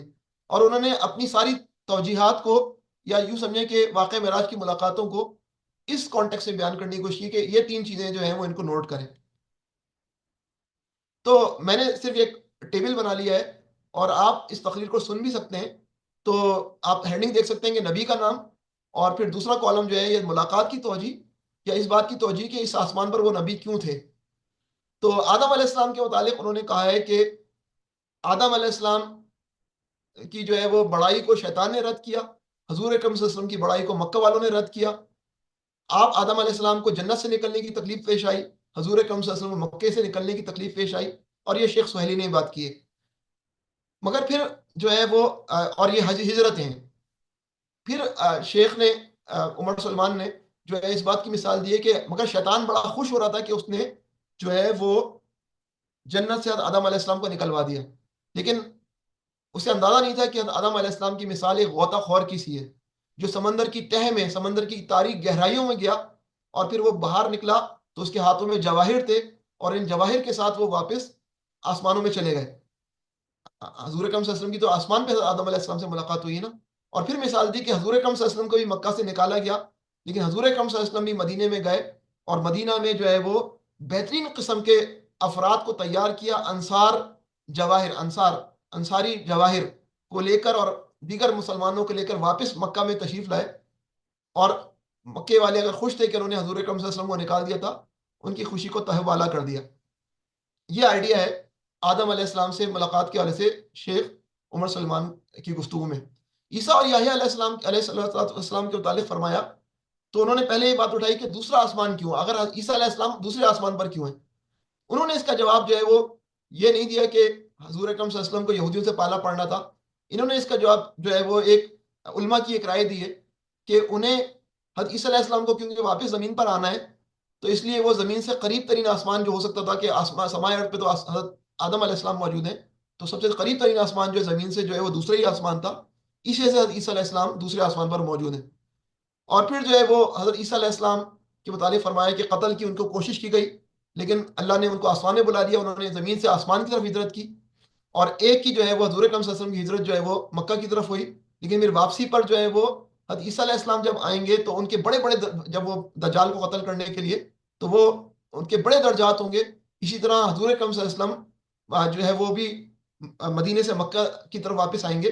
یہ آئیڈیا عیسیٰ علیہ السلام اور یحییٰ علیہ السلام سے ملاقات کے حوالے سے۔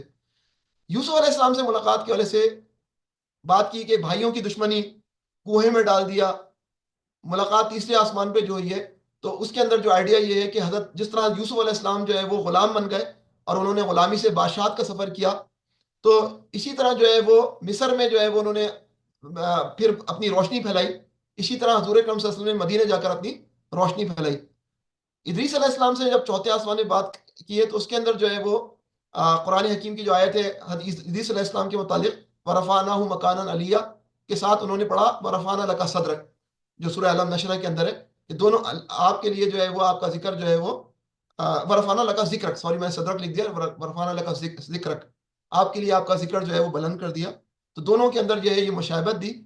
اور پھر انہوں نے ابن حجر کا قول بتایا حضرت ادریس علیہ السلام کے متعلق، جو ہمارے اہل حدیث دیگر اہل حدیث بھائی نگیٹ کرتے ہیں، جو محدثین ہیں ہمارے اس کو نگیٹ کرتے ہیں. وہ واقعہ انہوں نے یہ بتایا کہ ادریس علیہ السلام نے جبریل علیہ السلام سے درخواست کی کہ میں یہ جاننا چاہتا ہوں کہ مجھے دعوت پھیلانے کے لیے ابھی میرے پاس کتنی زندگی رہ گئی ہے. تو حضرت جبریل علیہ السلام نے کہا کہ میں آپ کو ملک الموت سے ملاقات کرا دیتا ہوں. تو حضرت ادریس علیہ السلام کو حضرت جبریل علیہ السلام آسمانوں کی طرف لے گئے، پہلا آسمان، دوسرا آسمان، تیسرا آسمان اور چوتھا آسمان. چوتھے آسمان پر ملک الموت وہاں پر نازل ہو رہے تھے، دونوں کی وہاں ملاقات ہو گئی. تو حضرت جبریل علیہ السلام نے کہا کہ بھئی یہ جاننا چاہتے ہیں تو یہ معاملہ ہے. تو حضرت ملک الموت نے کہا میں حیران تھا کہ یہاں پر کہاں ملاقات ہوگی ادریس علیہ السلام سے، اصل میں ان کی موت کا وقت آ چکا ہے. تو حضرت ادریس علیہ السلام کی وہاں پر ہی روح قبض کر لی گئی. اور حضرت تو شیخ عمر سلمان کہتے ہیں کہ ادریس علیہ السلام اتنی ان کی نیت کی پاکیزگی تھی کہ وہ سیدھے جنت کے اندر چلے گئے، اور جو ہے وہ اللہ نے ان کو مکان بلند عنایت فرمایا. حضور اکرم صلی اللہ علیہ وسلم بھی جو ہے وہ پاک اور خالص نیت کے ساتھ جو ہے وہ جنت کے اندر داخل ہوں گے. فتح جنت ہوگی ان کے لیے، فتح مکہ بھی ہوگی اور فتح جنت بھی ہوگی. ہارون علیہ السلام کے متعلق انہوں نے شیخ سہیلی والی بات کی کہ جو ہے وہ کانا محبوباً فی قوم، وہ اپنی قوم میں محبوب تھے. اسی طرح حضور اکرم صلی اللہ علیہ وسلم کو بھی بعد میں لوگ محبت کرنے لگ جائیں گے. موسیٰ علیہ السلام کے حوالے سے انہوں نے جو بات کی، انہوں نے مثبت انداز میں رونا کو انہوں نے حلال انوی کے نام سے تعبیر کیا، کہ جب حضرت موسیٰ علیہ السلام نے یہ بات کی کہ بھائی آپ کی امت کی تعداد تو بہت زیادہ ہوگی اور حالانکہ آپ میرے بعد آئیں. اور انہوں نے حضرت موسیٰ علیہ السلام کے حوالے سے تشبیہ دی کہ انہوں نے بھی کئی ہجرتیں کی اور بہت مشکلات کا سامنا کیا، اور حضور اکرم صلی اللہ علیہ وسلم نے بھی بہت مشکلات کا سامنا کیا. ابراہیم علیہ السلام کے متعلق انہوں نے بیت المعمور کا حوالہ دیا، دعائے خلیل کا پھل، آگ میں ڈالے گئے، پھر ہجرت کی. پھر اسماعیل علیہ السلام کا حوالہ کیا کہ فلسطین سے مکہ ان کو لے کر آئے، وہ بھی ایک ہجرت ہے اسماعیل علیہ السلام کے حوالے سے. تو آپ صلی اللہ علیہ وسلم جو ہے وہ مکہ سے فلسطین اور فلسطین سے آسمان اور حضرت ابراہیم علیہ السلام سے ملاقات کر رہے ہیں، اور آپ بھی جو ہے مکہ سے مدینہ ہجرت کریں گے. حلیے میں آپ کے حضرت ابراہیم علیہ السلام آپ کے مشابہ ہیں. اور پھر آخر میں انہوں نے ایک حدیث کوٹ کی کہ حضرت ابراہیم علیہ السلام نے حضور اکرم صلی اللہ علیہ وسلم کہا تھا کہ اپنی امت کو میرا سلام کہہ دینا اور کہنا کہ جنت کی زمین بڑی وسیع ہے اور یہاں کا پانی بہت اچھا ہے. یہ جو ہے وہ گفتگو ہے. لیکن اس کے اندر جو ہے وہ کچھ باتیں ہیں جو کہ شیخ سہیلی والی باتیں، اور کچھ باتیں انہوں نے جو ہے وہ کچھ اور اپنے فریم ورک کے تحت بیان کی، جو کہ ریجیکشن، ہارڈشپ اور مائگریشن کا ہے. تو اس کے اندر یہ بھی نوٹ کرنے والی بات ہے کہ آدم علیہ السلام اور ابراہیم علیہ السلام یہ دونوں جو ہے جب کہیں گے تو ول ابن صالح کہیں گے کیونکہ یہ ان کی اولاد میں، اور بقیہ نبیہ جب کہیں گے تو وہ ول اخ صالح کہیں گے. مرحبا بن نبی صالح ول اخ صالح، ہمارے صالح بھائی. اچھا، اس کے بعد جو ہے وہ یہ ملاقات ہو جاتی ہے تو اللہ تعالیٰ سے ملاقات، اور سورۃ البقرہ کی آخری دو آیات نازل ہوتی ہیں. سورۃ البقرہ کی آخری آیات جن میں دعا سکھائی گئی کہ پیچھے کی امتوں پر جو بوجھ ڈالا گیا تھا وہ اس امت پر نہ ڈالا جائے، ایسا بوجھ بھی نہ ڈالا جائے جو ہم نہ اٹھا سکیں. یہ ساری باتیں نا سورۃ البقرہ کی. اور یہ سورۃ البقرہ کی دو ملاقات، اللہ تعالیٰ سے ملاقات کے بعد حضور اکرم صلی اللہ علیہ وسلم یہ تعلیم لے کر آ رہے ہیں، اور اس تعلیم کے ساتھ حضور اکرم صلی اللہ علیہ وسلم لے کر کے آ رہے ہیں 50 نمازیں. کانٹراسٹ، پیچھے کی امتوں پر جو بوجھ ڈالا گیا تھا وہ نہ ڈالا جائے، ارے بھائی وہ بوجھ تو ہے ہی نہیں، اس سے کئی گنا بوجھ ہے، اور ایسا بوجھ بھی نہ ڈالا جائے، یہ اللہ تعالیٰ سکھا رہے ہیں. اور پھر 50 نمازیں فرض کر رہے ہیں. اور حضرت موسیٰ علیہ السلام سے ملاقات ہوتی ہے، نیچے اترتے ہیں، حضرت موسیٰ علیہ السلام سے ملاقات ہوتی ہے، شاید وہ 7ویں آسمان پر آ گئے ہوں یا 6ٹھے آسمان میں ملاقات ہو رہی ہو، جو بھی اللہ بہتر جانتا ہے. تو حضرت موسیٰ علیہ السلام بہت پازیٹیو ہیں. اگر ابلیس ہوتا تو کہتا ہے آئیڈیل سیٹنگ ہے، 50 نمازیں فرض کی گئی ہیں، کر ہی نہیں پائیں گے اور گئے یہ لوگ کام سے، میرا کام ہو گیا. لیکن موسیٰ علیہ السلام انتہائی پازیٹیو انداز میں حضور اکرم صلی اللہ علیہ وسلم کہتے ہیں میرا تجربہ ہے کچھ، آپ واپس جائیں اور تخفیف کرانے کی کوشش کریں. اور پھر جو ہے وہ یہ کہنے والی بات یہ ہے کہ یہ انبیاء کی ٹیم ہے جو دین کو قائم کرنے کے لیے کھڑی ہے، ان میں تعاون ہے، تعاون. ہم لوگوں کا یہ حال ہے کہ ہم دین کو غلبے کے لیے جب بھی کھڑے ہوتے ہیں ہمارے اندر عدم تعاون ہوتا ہے، آپس میں لڑ جاتے ہیں. ہمارے اندر گروپنگ ہو جا رہی ہے، کیا ہمیں تعاون نہیں ہونا چاہیے؟ بہرحال یہ جو پوری حکمت تھی اللہ تعالیٰ کی، اللہ تعالیٰ کو خوب پتا تھا کہ 50 سے 5 پہ آنا ہے، اور 5 نمازوں کا ثواب 50 نمازوں کے متعلق ہوگا۔ یہ تو اللہ تعالیٰ کی شان ہے کہ انہوں نے جو ہے وہ اس طرح انسانوں کو بتایا کہ میں جو ہے وہ تم لوگوں کی باتیں سنتا ہوں، تم لوگوں سے ڈائلاگ کرنا چاہتا ہوں، تم مجھ سے بات کرو، میں تو ہر رات کو تمہارے پاس آتا ہوں تمہاری بات سننے کے لیے۔ کوئی ہے مجھ سے مانگنے والا جو مجھ سے مانگے اور میں اس کو دوں، کوئی ہے جو مجھ سے مغفرت طلب کرنے والا اور میں اس کو جو ہے وہ معاف کروں۔ اچھا، یہ وہ باتیں ہیں جو کہ میں نے آپ کے سامنے کانٹیکسٹ رکھ دیا ہے۔ پیچھے کے لوگوں نے جو ہے وہ جو باتیں کی ہیں وہ انہی دائروں کے اندر ہیں۔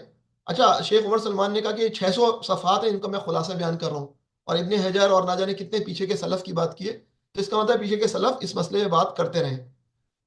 تو سلف، اب آگے جو ہے وہ میں اپنی جو تھوڑی سی چیزیں آپ کے سامنے رکھنا چاہوں گا کہ میرا جو ویلیو ایڈیشن ہے اس معاملے کے اندر، منتخب انبیاء سے ملاقات کی ترتیب کی ممکن حکمت، کچھ اور پہلو۔ اس کے حوالے سے پہلے تو یہ بات نوٹ کرنے کی ہے کہ اگرچہ یہ فیلڈ نعمان علی خان صاحب کی ہے، سیمیٹرک اسٹرکچر والی، وہی سورہ یوسف کے اندر، سورہ بقرہ کے اندر، ہر آیت الکرسی کے اندر سیمیٹرک اسٹرکچر لاتے ہیں، لیکن یہاں پر میں آپ کے سامنے اسٹرکچر سیمیٹرک پیش کر رہا ہوں۔ اس کا کیا مطلب ہے سیمیٹرک اسٹرکچر کا؟ آدم علیہ السلام اور ابراہیم علیہ السلام کی مناسبت، یحییٰ و عیسیٰ علیہ السلام کی مناسبت موسیٰ علیہ السلام سے، یوسف علیہ السلام کی مناسبت ہارون علیہ السلام سے۔ کلر کوڈنگ سے آپ دیکھ سکتے ہیں کہ کیا میں سمجھانا چاہ رہا ہوں۔ پہلے اور 7ویں آسمان کی ملاقاتوں کا ربط یہ ہے کہ آدم علیہ السلام اور ابراہیم علیہ السلام دونوں کے لیے رسول اللہ صلی اللہ علیہ وسلم اولاد ہیں، اور دونوں سے ایک نئے جہاں کا، نئے سلسلے کا آغاز ہو رہا ہے، آدم علیہ السلام سے بھی اور ابراہیم علیہ السلام سے بھی۔ دوسرے اور چھٹے آسمان پر حضرت عیسیٰ اور یحییٰ اور حضرت موسیٰ علیہ السلام ہیں۔ دونوں آسمان، یعنی کہ دوسرے اور چھٹے آسمان پر جو افراد ہیں، ان کی بنیاد پر 2 مذاہب کی تشکیل ہوئی ہے، عیسائیت اور یہودیت۔ تیسرے اور 5ویں آسمان پر یوسف علیہ السلام اور ہارون علیہ السلام موجود ہیں۔ ایک کے بھائی حضرت یوسف علیہ السلام کے بے بس بھائی ہیں بن یامین، اور ایک کے بھائی ہیں موسیٰ علیہ السلام۔ اب کانٹراسٹ ہے، حضرت یوسف علیہ السلام بن یامین کے مددگار ہیں، اور حضرت ہارون علیہ السلام حضرت موسیٰ علیہ السلام کے مددگار ہیں۔ بقیہ بھائیوں سے تکالیف مل رہی ہیں اور محبت اور معافی کا عمل جاری و ساری ہے۔ چوتھے آسمان پر حضرت ادریس علیہ السلام سے ملاقات ہے، اور حضرت ادریس علیہ السلام کو آپ دیکھ سکتے ہیں بالکل سینٹرل پوزیشن ہے ان کی اس پورے معاملے کے اندر۔ اور آپ اس بات کو بھی نوٹ کریں گے کہ سورۃ الانبیاء کے اندر بھی وہ جو آیت ہے حضرت ادریس کے متعلق، وہ بالکل سینٹر کے اندر ہے، وہ اسماعیل و ادریس و ذلقف کل من الصابرین، سینٹر، پھر سینٹر جو ہے ادریس علیہ السلام کو ملا ہے۔ البتہ سورہ مریم کے اندر جو ہے وہ سب سے آخر میں ان کا تذکرہ ہے، وذکر فی الکتاب ادریس انہ کان صدیقا نبیا ورفعناہ مکانا علیہ۔ ورفعناہ مکانا علیہ سے ہی وہ بات جو شیخ سہیلی نے کی تھی، اور پھر شیخ عمر سلمان نے ورفعنا لکا ذکر والی بات کی تھی۔ یہ سیمیٹرک اسٹرکچر آ گیا۔ سیمیٹرک اسٹرکچر بھی بڑا لاجیکل لگ رہا ہے۔ اچھا، اب آگے ہم چلتے ہیں، ہم جو ہے دونوں چیزوں کو نظر میں رکھنا چاہتے ہیں۔ دونوں چیزوں سے کیا مراد ہے میں آگے رکھتا ہوں۔ انبیاء سے ملاقاتوں نے نئے عزام کس طرح فراہم کیا حضور اکرم صلی اللہ علیہ وسلم کو۔ اب حضور اکرم صلی اللہ علیہ وسلم بہرحال جو ہے وہ ایک ڈپریس اسٹیج کے اندر ہیں، آپ اور آپ کی ٹیم جو ہے وہ ایک مسائل کا سامنا کر رہی ہے، عام الوزن ہے، طائف ہے، وے آؤٹ نظر نہیں آ رہا۔ ان ملاقاتوں نے جو کہ انبیاء جو سابقین ہیں ان سے جو ملاقاتیں ہوئی ہیں، انہوں نے نئے عزائم کس طرح فراہم کیے، یہ ہمیں دیکھنا ہے۔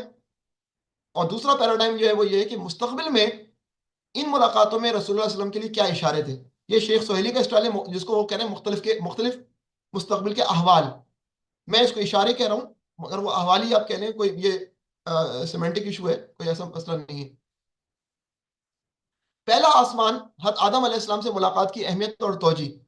تو پہلے آسمان کے حوالے سے یہ بات نوٹ کرنے کی کہ یہ ملاقات اس تناظر میں نوٹ کرنے کے قابل ہے کہ آدم علیہ السلام کی اولاد کا سب سے قیمتی ہیرا آدم علیہ السلام کے سامنے، یعنی نبی کریم صلی اللہ علیہ وسلم، آدم علیہ السلام کی خوشی کا سبب بننے والا، آدم علیہ السلام کے غم کو کم کرنے والا، وہ جو دیکھتے ہیں بائیں طرف اور وہاں پر جو ہے وہ روحوں کو جہنم کی طرف جاتے دیکھتے ہیں، ان کو جس طرح ان کی غم ہے اسی طرح حضور اکرم صلی اللہ علیہ وسلم کا بھی غم ہے، اور جس طرح حضور اکرم صلی اللہ علیہ وسلم آدم علیہ السلام خوش ہوتے ہیں، یہی حضور اکرم صلی اللہ علیہ وسلم کی خوشی ہے۔ لیکن اس ملاقات سے پہلے، سفر معراج سے پہلے بھی آپ کی یہی کیفیت تھی۔ قرآن فرماتا ہے فلا اللہ کا باقی نفس کا لا آثارہم، آپ اپنے آپ کو گھلا بیٹھیں گے، ہلاک کر بیٹھیں گے آپ جس طرح پریشان ہوتے ہیں ان لوگوں کے لیے. لیکن یہ حضرت آدم علیہ السلام کے درد کا براہ راست مشاہدہ ہے. وہ درد جو حضور اکرم صلی اللہ علیہ وسلم ابو الحزن میں سہ رہے ہیں، محسوس کر رہے ہیں، وہ درد جو طائف میں محسوس کر رہے ہیں، اب حضور اکرم صلی اللہ علیہ وسلم ایک اور درد کو محسوس کر رہے ہیں. اس کا مطلب یہ ہے کہ انسانیت کو جہنم سے بچانے کے لیے مزید پرسوزی کی ضرورت ہے.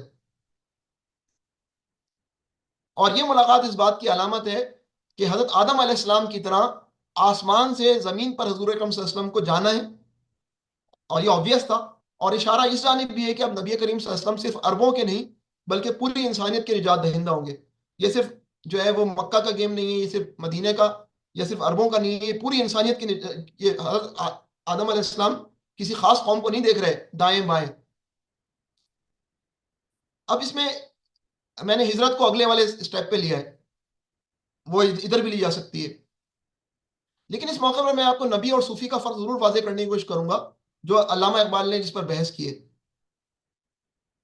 اپنے شعر آفاق انگریزی خطبات reconstruction of religious thought in Islam میں علامہ اقبال نے جہاں مذہبی واردات کے انکشافات کا فلسفیانہ معیار زیر بحث لایا ہے کہ کس طرح مذہبی جو کیفیت ہے اس کو پرکھا جا سکے کسی کسی فریم ورک میں، تو وہاں انہوں نے ایک لیکچر دیا تھا مسلم ثقافت کی روح. مسلم ثقافت کی روح، اس میں انہوں نے وضاحت کے ساتھ نبی اور صوفی کے تجربات اور مشاہدات کے فرق کو قرآنی اساس پر واضح کیا تھا. اور اس حوالے سے وہ لائے تھے ایک ہندوستانی ولی اور صوفیت عبد القدوس گنگوہی کے ملفوظات. اور انہوں نے ان کے ایک جملے سے جو ہے اپنے خطبے کی شروعات کی تھی، اپنے لیکچر کی شروعات کی تھی. وہ جملہ بڑا قیمتی ہے، وہ جملہ بڑا قیمتی ہے. وہ جملہ کیا ہے؟ حضرت محمد صلی اللہ علیہ وسلم بلند ترین آسمان پر تشریف لے گئے اور واپس پلٹ آئے. خدا کی قسم اگر میں وہاں جاتا تو کبھی واپس نہیں آتا. حضرت محمد مصطفیٰ صلی اللہ علیہ وسلم بلند ترین آسمان پر تشریف لے گئے اور واپس پلٹ آئے. خدا کی قسم اگر میں وہاں جاتا تو کبھی واپس نہ آتا. کتنی مشن سے محبت ہے رسول اللہ صلی اللہ علیہ وسلم کی. بلند ترین آسمان کے باوجود بھی کیئر کیا کر رہے ہیں؟ ہماری کیئر کر رہے ہیں. حضرت گنگوئی کے جملے پر اپنا رد عمل ظاہر کرتے ہوئے اقبال نے ایک طویل عالمانہ بحث چھیڑی ہے. فرماتے ہیں غالباً پورے صوفیانہ ادب میں پیغمبرانہ ادراک اور صوفیانہ شعور میں موجود واضح نفسیاتی فرق کو ایک جملے میں ادا کرنے کی کوئی اور مثال ڈھونڈے سے نہ ملے گی. صوفی نہیں چاہتا کہ وہ اس واردات اتحاد کی لذت اور سکون سے واپس لوٹے، اور جب وہ کبھی لوٹتا بھی ہے اور اسے لوٹنا پڑتا ہے تو اس کی واپسی نوع انسانی کے لیے کوئی بڑا مفہوم نہیں رکھتی. ایک اچھی واردات ہوئی، بڑا اچھا لگا، لیکن اس کے نوع انسانی کے لیے اس کی کوئی ویلیو نہیں ہے. نبی کی واپسی تخلیقی ہوتی ہے. وہ اس لیے لوٹتا ہے کہ وقت کی قلم رو کے اندر، وقت کی ڈائمنشن کے اندر، وقت کی کنگڈم کے اندر داخل ہو اور تاریخ کی قوتوں کو قابو میں رکھتے ہوئے مقاصد کی تازہ دنیا تخلیق کرے. یہ بات ہے. یہی ہمیں سمجھایا جاتا ہے کہ حضور اکرم صلی اللہ علیہ وسلم غار ہرا سے نکلے اور غار سے ہرا سے نکل کر جو ہے وہ قوم کو بدلنے کے لیے آئے. ان کا فیلڈ یہ تھی، ان کی غار ہرا میں رہنا، اچھی اچھی باتیں سننا، اچھی اچھی باتیں کرنا، اچھے اچھے کورس کرنا. آخر ان کورسز کا، ان باتوں کا مقصد کیا ہے؟ فائنلی تو ہمیں فیلڈ کے اندر نکل کر لوگوں کو صحیح کرنا ہے نا. یہی نبیوں کی سنت ہوتی ہے. اچھا، دوسرا آسمان جو ہے وہ حضرت عیسیٰ علیہ السلام اور یحییٰ علیہ السلام سے ملاقات کی اہمیت اور توجہ. اب ہم دوسرے آسمان میں بات کر رہے ہیں حضرت عیسیٰ علیہ السلام، اور اس میں کچھ اپنا ویلیو ایڈیشن جو ہے آپ کے سامنے رکھوں گا اور کچھ باتوں پہ شیخ سہیلی سے اتفاق کروں گا. نوٹ کرنے والی بات یہ کہ سورہ مریم میں یحییٰ اور عیسیٰ علیہ السلام کا آغاز میں ہی تذکرہ ہے. سورہ مریم کو آپ پڑھیں گے نا تو جو ہے حضرت زکریا سے شروع ہوتی ہے بات، اور حضرت زکریا کہتے ہیں کہ میرے جو ہے وہ میں بہت کمزور ہو چکا ہوں، وہان العظم، اور جو ہے وہ مجھے اولاد چاہیے جو کہ جو ہے وہ اس سلسلہ یعقوب کو کام کو جاری رکھے. اور پھر آپ کو 3 دن خاموش رہنے کا کہا جاتا ہے کہ یہ نشانی ہے کہ آپ کی اہلیہ حاملہ ہوں گی اس وقت. اور پھر یحییٰ علیہ السلام پیدا ہوتے ہیں. اور اسی طرح حضرت مریم کا معاملہ یہ ہوتا ہے، وہ بھی جو ہے وہ حضرت عیسیٰ علیہ السلام کے متعلق ہے، کس طرح مریم علیہ السلام کا حمل ٹھہرتا ہے. یہ سورہ مریم کا آغاز ہے. تو یہاں میں کیا لکھ رہا ہوں؟ دونوں کی پیدائش حیرت انگیز ہے، دونوں کی پیدائش حیرت انگیز ہے اور مایوسی کا خاتمہ کرنے والی ہے. وہ جو مایوسیوں کے بادل ہیں عام الحزن کے، اور حضرت سورہ مریم حضرت حضور اکرم صلی اللہ علیہ وسلم پر پہلے نازل ہو چکی ہے، نجاشی کے دربار میں پڑھی گئی ہے. دوسری نوٹ کرنے والی بات، یحییٰ اور عیسیٰ دونوں کی شادی نہیں ہوئی. 8 انبیاء، 7 جو ہے وہ آسمانوں پہ 8 انبیاء سے ملاقات ہوئی ہے، کیونکہ اس دوسرے آسمان پر 2 انبیاء سے ملاقات ہوئی ہے۔ 8 انبیاء میں حضرت یحییٰ علیہ السلام وہ واحد فیگر ہیں جو شہید ہوئے ہیں، اور 8 انبیاء میں حضرت عیسیٰ علیہ السلام وہ فیگر ہیں جن کو موت ہی نہیں آئی۔ اس کا مطلب اس کا اشارہ کیا ہے کہ زندگی اور موت کے فیصلے کہیں اور ہوتے ہیں، زندگی اور موت کے فیصلے کہیں اور ہوتے ہیں، مایوس ہونے کی ضرورت نہیں ہے۔ حضرت عیسیٰ علیہ السلام سے ملاقات کا کیا مطلب ہے؟ حضرت عیسیٰ علیہ السلام سے ملاقات کا مطلب حضور اکرم صلی اللہ علیہ وسلم کا یہ ہے کہ اپنے مددگار سے ملاقات۔ یہ حضرت عیسیٰ علیہ السلام سے ملاقات کا مطلب اپنے مددگار سے ملاقات ہے، جو اس وقت زندہ ہے، جو آپ کی امت کو بڑے چیلنج یعنی فتنہ دجال سے نجات ہی نہیں دلائے گا، بلکہ رسول اللہ صلی اللہ علیہ وسلم کی امت میں زبردست توسیع کا سبب بنے گا۔ تو حضرت عیسیٰ علیہ السلام سے آسمان میں ملاقات کا مطلب ایک زبردست قسم کی انکریجمنٹ بھی ہے، حوصلہ افزائی بھی ہے یہ، کیونکہ عام الحزم کا کانٹیکس رکھیں تو اس تناظر میں دیکھیں تو عیسیٰ علیہ السلام سے ملاقات اس ذریعے سے بھی دیکھی جانی چاہیے۔ اس کے بعد جو ہے وہ فیلڈ میں رسول اللہ صلی اللہ علیہ وسلم کے سامنے عیسائی قوم بھی تھی اور رومن امپائر بھی تھی، اور رومن امپائر عیسائی اپنے آپ کو کہلاتی تھی، اور حضرت عیسیٰ علیہ السلام کے نام پر شرک کرنے میں دونوں جو ہے وہ مصروف تھے کہ حضرت عیسیٰ علیہ السلام اللہ کے بیٹے ہیں۔ تو یہ تناظر ہے کہ اس میں حضرت عیسیٰ علیہ السلام سے ملاقات کی جانی چاہیے کہ اس وقت دنیا کی بڑی طاقتیں عیسائی ہو چکی تھی۔ تو دونوں جلیل القدر انبیاء اب جو ہے وہ نے ایک ہی زمانے میں بنی اسرائیل کا سامنا کیا اور ان کی اصلاح کی کوشش کی۔ ایک کو شہید کیا گیا اور ایک کو قتل کرنے کے لیے گرفتار کرنے کی کوشش کی گئی، اور کسی اور کو ان کے نام پر صلیب دی گئی، اور حضرت عیسیٰ علیہ السلام آسمانوں پر زندہ حالت میں اٹھا لیے گئے۔ لیکن بنی اسرائیل نے ان دونوں کے ساتھ بہت برا سلوک کیا۔ اشارہ اس جانب کہ اب عنقریب نبی کریم صلی اللہ علیہ وسلم کو بھی براہ راست جو ہے وہ بنی اسرائیل کا سامنا کرنا پڑے گا، اور ہجرت اس حالت میں ہوگی کہ اپنی ہی قوم آپ کو قتل کرنے کی کوشش کرے گی، جس طرح عیسیٰ علیہ السلام کو قتل کرنے کی کوشش کی، لیکن آپ آسمان کی طرف چلے گئے۔ آگے مدینہ میں بھی یہودی اس کا مطلب کیا ہے کہ آگے مدینہ میں بھی یہودی آپ کی دعوت کی مزاحمت کریں گے، یہاں تک کہ جان لینے کی کوشش کریں گے۔ تاہم اس کے اندر شیخ سہیلی بھی یہ بات کہہ رہے ہیں، اور میں بس اس کو کہہ رہا ہوں کہ حضرت عیسیٰ علیہ السلام اور یحییٰ علیہ السلام سے ملاقات میں ہجرت کا پہلو اس طرح آ رہا ہے کہ حضرت عیسیٰ علیہ السلام کو قتل کرنے کی کوشش کی گئی، وہ آسمان کی طرف چلے گئے، اسی طرح حضور اکرم صلی اللہ علیہ وسلم کو قتل کرنے کی کوشش کی گئی اور آپ نکل کر جو ہے وہ مدینہ کی طرف چلے گئے۔ تو یہ اگر مدنی دور دیکھیں تو مدنی دور کے اندر پہلے سال کے اندر پورا جو ہے 13 سال گزارنے کا جو پہلا سال جس کو کاؤنٹ کرتے ہیں اسی میں ہجرت مدینہ ہے۔ تیسرے آسمان پر یوسف علیہ السلام سے ملاقات کی اہمیت اور توجہ، واقع معراج سے پہلے آپ خوب جانتے ہیں سورہ یوسف نازل ہو چکی تھی، اب سورہ یوسف کے مرکزی کردار سے آپ صلی اللہ علیہ وسلم کی ملاقات ہو رہی ہے۔ حضرت یوسف علیہ السلام نے بھی اپنے بھائیوں سے بہت غم سہے، اور آپ صلی اللہ علیہ وسلم نے بھی اپنی قوم سے بہت دکھ جھیلے۔ رسول اللہ صلی اللہ علیہ وسلم کے سامنے حضرت یوسف علیہ السلام تھے جو کنویں کی گہرائی اور قید خانے کی تاریکی سے نکل کر وقت کی سپر پاور کے سب سے اہم عہدے پر چلے گئے۔ اس وقت کی سپر پاور مصر تھی۔ مطلب یہ ہے کہ اس کے اندر آئیڈیا اس ملاقات کا کہ عام الحزن اور طائف کی تکلیف بھی گزر جائے گی، اور تکلیف گزرے گی ہی نہیں بلکہ غلبہ نصیب ہوگا۔ اور مستقبل کا کیا اشارہ ہے کہ یوسف علیہ السلام جب اپنے بھائیوں پر غالب آ گئے تو آپ نے انہیں معاف کر دیا۔ اشارہ اس طرف ہے کہ رسول اللہ علیہ وسلم کی زندگی کا یہ مرحلہ بھی آئے گا کہ آپ فتح مکہ کریں گے اور لا تثریب علیکم اليوم کہہ رہے ہوں گے۔ پرفیکٹلی وہی بات ہے جو شیخ السہیلی نے کہی، اور یہ فتح مکہ ہے جو کہ 8 ہجری میں ہو رہا ہے۔ چوتھے آسمان پر حضرت ادریس علیہ السلام سے ملاقات کی اہمیت اور توجہ، یہاں جو ہے وہ تھوڑا سا میں یوں سمجھے کہ دوسری رائے رکھتا ہوں۔ حضرت ادریس علیہ السلام کے حوالے سے ہمارے پاس نہ ہونے کے برابر معلومات ہیں، اور سورہ مریم اور سورہ انبیاء میں بھی چھوٹا سا تذکرہ ہے۔ جینیسس کے اندر بھی ایک جملہ ہی ہے جس کے اندر بس وہی بات ہے کہ اچانک ادریس علیہ السلام کو اللہ نے اپنے ساتھ کر لیا۔ جو باتیں ہمارے پاس لکھی ہوئی ہیں وہ یہ ہے کہ ادریس علیہ السلام کب آئے؟ حضرت آدم علیہ السلام اور حضرت شیس علیہ السلام کے بعد، اور حضرت نوح علیہ السلام سے پہلے آپ مبعوث ہوئے۔ حضرت نوح علیہ السلام سے پہلے اور حضرت شیس علیہ السلام کے بعد آپ انسانیت میں خرابی کو روکنے کے لیے مستعد تھے اور کامیاب رہے۔ آپ کو جب کہا گیا کہ حالات خراب ہو رہے ہیں، معاشرے میں بگاڑ آ رہا ہے، تو آپ حرکت میں آئے اور آپ بگاڑ کو کنٹرول کرنے میں کامیاب ہوئے۔ تو جس طرح یوسف علیہ السلام حضرت ابراہیم اور حضرت یعقوب علیہ السلام کی اولاد میں سکسیس اسٹوری ہیں، تو حضرت ادریس علیہ السلام حضرت آدم علیہ السلام کی اولاد میں سکسیس اسٹوری ہیں۔ اور رسول اللہ علیہ وسلم کی حوصلہ افزائی اس ملاقات سے کیا ہو رہی ہے کہ اس راہ کے بعض مسافر اس مادی دنیا میں بھی کامیاب ہو سکتے ہیں اور کامیاب ہوئے ہیں۔ اب آگے ہمیں سوال یہ ہوتا ہے کہ یہ بڑا سوال ہے کہ اب حضور اکرم صلی اللہ علیہ وسلم نے مکہ فتح کر لیا ہے، اور فتح مکہ کے بعد جو بڑا سوال یہ ہے کہ یہ سسٹینیبل ہے کہ نہیں ہے. آپ نے بتوں کا خاتمہ کر دیا ہے، اور آپ آگے بھی بتوں کا خاتمہ کریں گے، عرب سے ایک ایک بت کو مٹا دیں گے. لیکن سوال یہ کہ ادریس علیہ السلام جب کامیاب ہو گئے تو اس کے کچھ ہی نسلوں کے بعد جو ہے وہ نوح علیہ السلام کو بت پرست معاشرہ بھرپور طور پہ کیوں ملا؟ آخر وہ زوال کیوں آیا؟ یہ بڑا سوال کہ وہ کیا وجہ تھی کہ جب سب توحید پڑھتے تو آخر بت پرستی کیوں شروع ہوئی؟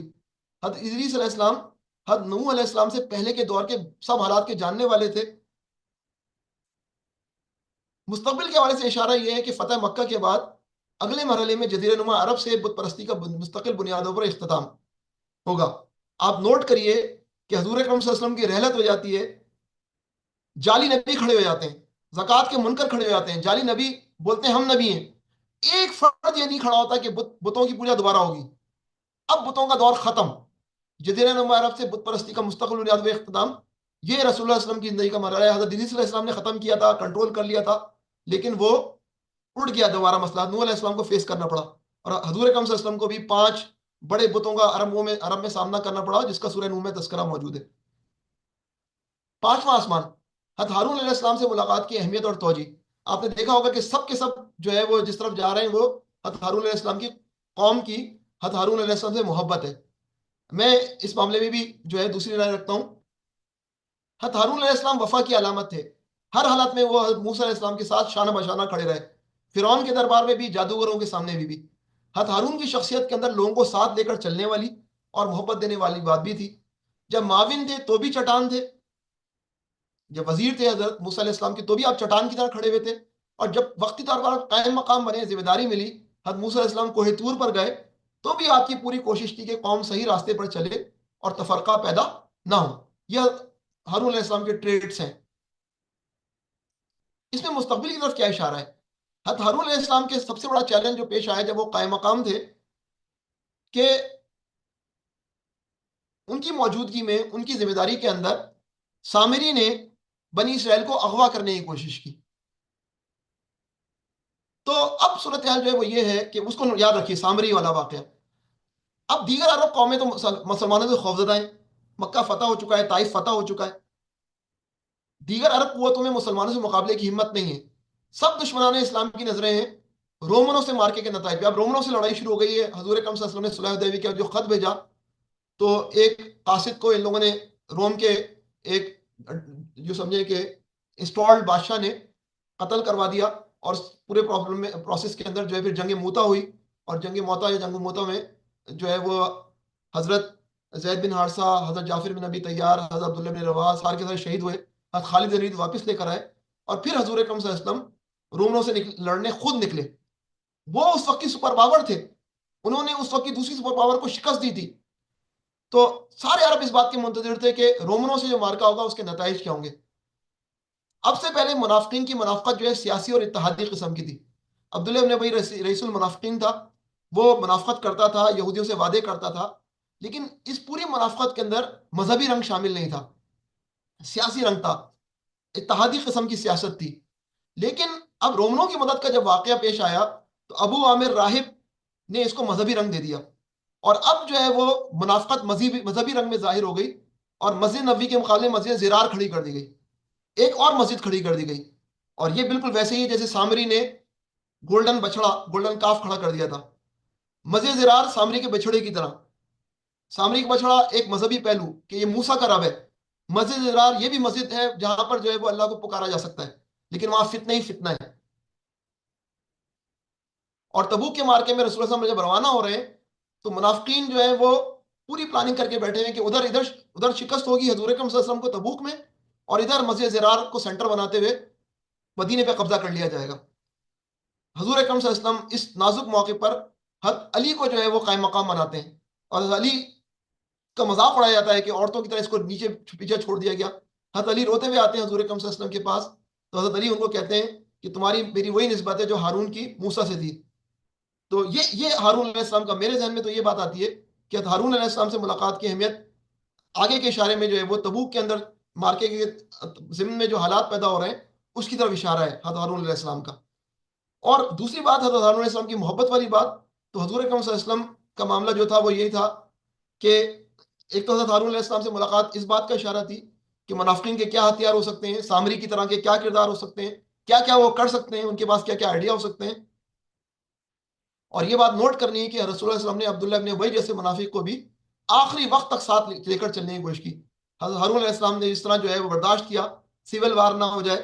حضرت موسیٰ علیہ السلام کا انتظار کیا، حالات بدلنے کا انتظار کیا. اس طرح حضور صلی اللہ علیہ وسلم نے عبداللہ ابن ابی کو اور اس کے ساتھیوں کو برداشت کیا آخری وقت تک. چھٹے آسمان پر آپ کی ملاقات حضرت موسیٰ علیہ السلام سے ملاقات ہوئی، اور چھٹے آسمان پر مستقبل کی کامیابی کے واضح اشارے اس طرح نظر آ رہے تھے. دونوں نبی صاحب شریعت ہیں. حضرت موسیٰ علیہ السلام نے اپنی قوم سے بڑی اذیت اٹھائی، لیکن اپنی قوم کی کامیابی کے لیے آپ سب سے زیادہ حریص تھے حضرت موسیٰ علیہ السلام. لیکن آپ کا جو رونا ہے، جو رش کی حالت میں رونا، یہ رسول اللہ صلی اللہ علیہ وسلم کو بتلایا گیا کہ آپ کی امت کی کتنی وسعت ہوگی. حضرت عیسیٰ علیہ السلام وہاں پر یعنی کہ دوسرے آسمان میں جب ملے تو حضرت عیسیٰ علیہ السلام کا کنٹریبیوشن امت کی وسعت میں بہت ہوگا. اور اب چھٹے آسمان میں موسیٰ علیہ السلام روتے ہوئے دکھائی دے رہے ہیں رش کی حالت میں کہ میری امت سے آپ کی امت بہت زیادہ بازی لے جائے گی. اور یہ حضور اکرم صلی اللہ علیہ وسلم کے لیے بہت حوصلہ افزائی ہے. عام الحزن اور طائف کے تناظر میں اس کو دیکھا جانا چاہیے. مستقبل کی طرف اشارے جو شیخ سہیلی نے بات کی تھی اسی طرف ہم بھی جائیں گے. آپ کو مستقبل میں ایک تو یہ بات ہوگی کہ آپ کو مستقبل میں کیونکہ پازیٹیو ایٹیٹیوڈ ہے کہ آپ کی وسعت پائے گی، آپ کو مستقبل میں یہ سننے کو ملے گا، یہ غزوہ بدر ہے، کہ ہم وہ نہیں کہ جنہوں نے کہا تھا کہ موسیٰ تم اور تمہارا خدا جا کر لڑے، ہم تو یہاں بیٹھے ہیں. آپ کی ٹیم بڑی اسٹرانگ ہوگی. تو رسول اللہ صلی اللہ علیہ وسلم رومنوں کے مقابلے میں جو وقت کی تازہ تازہ فتح یاب سپر پاور ہیں، آپ تبوک کی طرف اپنے لشکر کو گامزن کیے ہوئے ہیں ارض مقدس کو آزاد کرانے کے لیے، جس کے لیے حضرت موسیٰ علیہ السلام نے زندگی گزار دی، لیکن ارض مقدس میں خود جو ہے وہ داخل نہیں ہو سکے. جس طرح موسیٰ علیہ السلام ارض مقدس میں داخل نہیں ہو سکے، اسی طرح حضور اکرم صلی اللہ علیہ وسلم بھی تبوک تک جا سکے، اس سے آگے نہیں جا سکے. حضرت موسیٰ علیہ السلام رخصت ہو رہے تھے تو ارض مقدس بہت نزدیک تھا. حضور اکرم صلی اللہ علیہ وسلم کی رحلت ہو رہی تھی تو جیش اسامہ رومنوں سے لڑنے کے لیے روانہ ہونے کے لیے مدینے سے باہر خیمہ زن تھا، حضرت زید بن حارثہ کے بیٹے صاحبزادے حضرت اسامہ کی قیادت میں. تو حضرت موسیٰ علیہ السلام کا بھی انتقال آپ دیکھ لیں، اور حضرت حضور اکرم صلی اللہ علیہ وسلم کا بھی رحلت دیکھ لیں کہ دونوں کی ترجیح جو ہے وہ یہ ہے کہ بلاد الشام کو آزاد کرایا جائے. ساتویں آسمان پر حضرت ابراہیم علیہ السلام سے ملاقات کی اہمیت اور توجہ. اب ہم آخری حصے پہ آ گئے ہیں اپنے. حج کی ندا بلند کرنے والے ابو الانبیاء حضرت ابراہیم علیہ السلام بیت المعمور سے ٹیک لگائے ہوئے دعا، آپ حضور اکرم صلی اللہ علیہ وسلم دعائے خلیل کا جواب ہے. حضور اکرم صلی اللہ علیہ وسلم کی دعا حضرت ابراہیم علیہ السلام نے کی تھی. خلیل، دعائے خلیل کا جواب آپ صلی اللہ علیہ وسلم کی ذات مبارک خلیل اللہ کے سامنے، خاتم الانبیاء ابو الانبیاء کے پاس ہے. آپ صلی اللہ علیہ وسلم کے لیے سب سے بڑی انسپائریشن آپ کے سامنے، وہ جو بالکل اکیلے تھے اور آتش نمرود میں کودے تھے، وہ جس نے نئے سرے سے دنیا میں توحید کا پیغام بلند کیا تھا. آپ صلی اللہ علیہ وسلم کے پاس تو ایک بڑی ٹیم تھی جو کہ مکے میں تیار ہو گئی تھی، لیکن حضرت ابراہیم علیہ السلام تو بالکل اکیلے تھے جب وہ آتش نمرود میں کودے تھے. مستقبل کی طرف اشارے، پورے عرب میں اسلام کا غلبہ اور حجت الوداع، دین کی تکمیل، حج کی شرک اور جہالت کی علائشوں سے پاکی اور طریق ابراہیمی پر دوبارہ آغاز. اور اب حضور اکرم صلی اللہ علیہ وسلم کا مشن ہے کہ ملت ابراہیمی میں مغضوب علیہم یعنی یہودی اور ضالین یعنی عیسائی بن جانے والوں کو راستے پہ لانے کا چیلنج. اور یہ چیلنج جو ہے منتقل ہوا حضور اکرم صلی اللہ علیہ وسلم کے بعد حضور اکرم صلی اللہ علیہ وسلم کی امت پر. یہاں میں اختتامی گفتگو پہ آتا ہوں. عام الحزن کے بعد اللہ تعالیٰ نے اپنے پیارے نبی کو ایک رات میں مکہ سے بیت المقدس اور پھر سدرۃ المنتہا سے آگے تک کا سفر کرایا. معراج کے موقع پر انبیاء سے ملاقاتوں کے ذریعے رسول اللہ اور تمام امتیوں کو تو بتایا گیا کہ راہ حق میں کون کون سے کانٹے راستے کے منتظر ہوتے ہیں.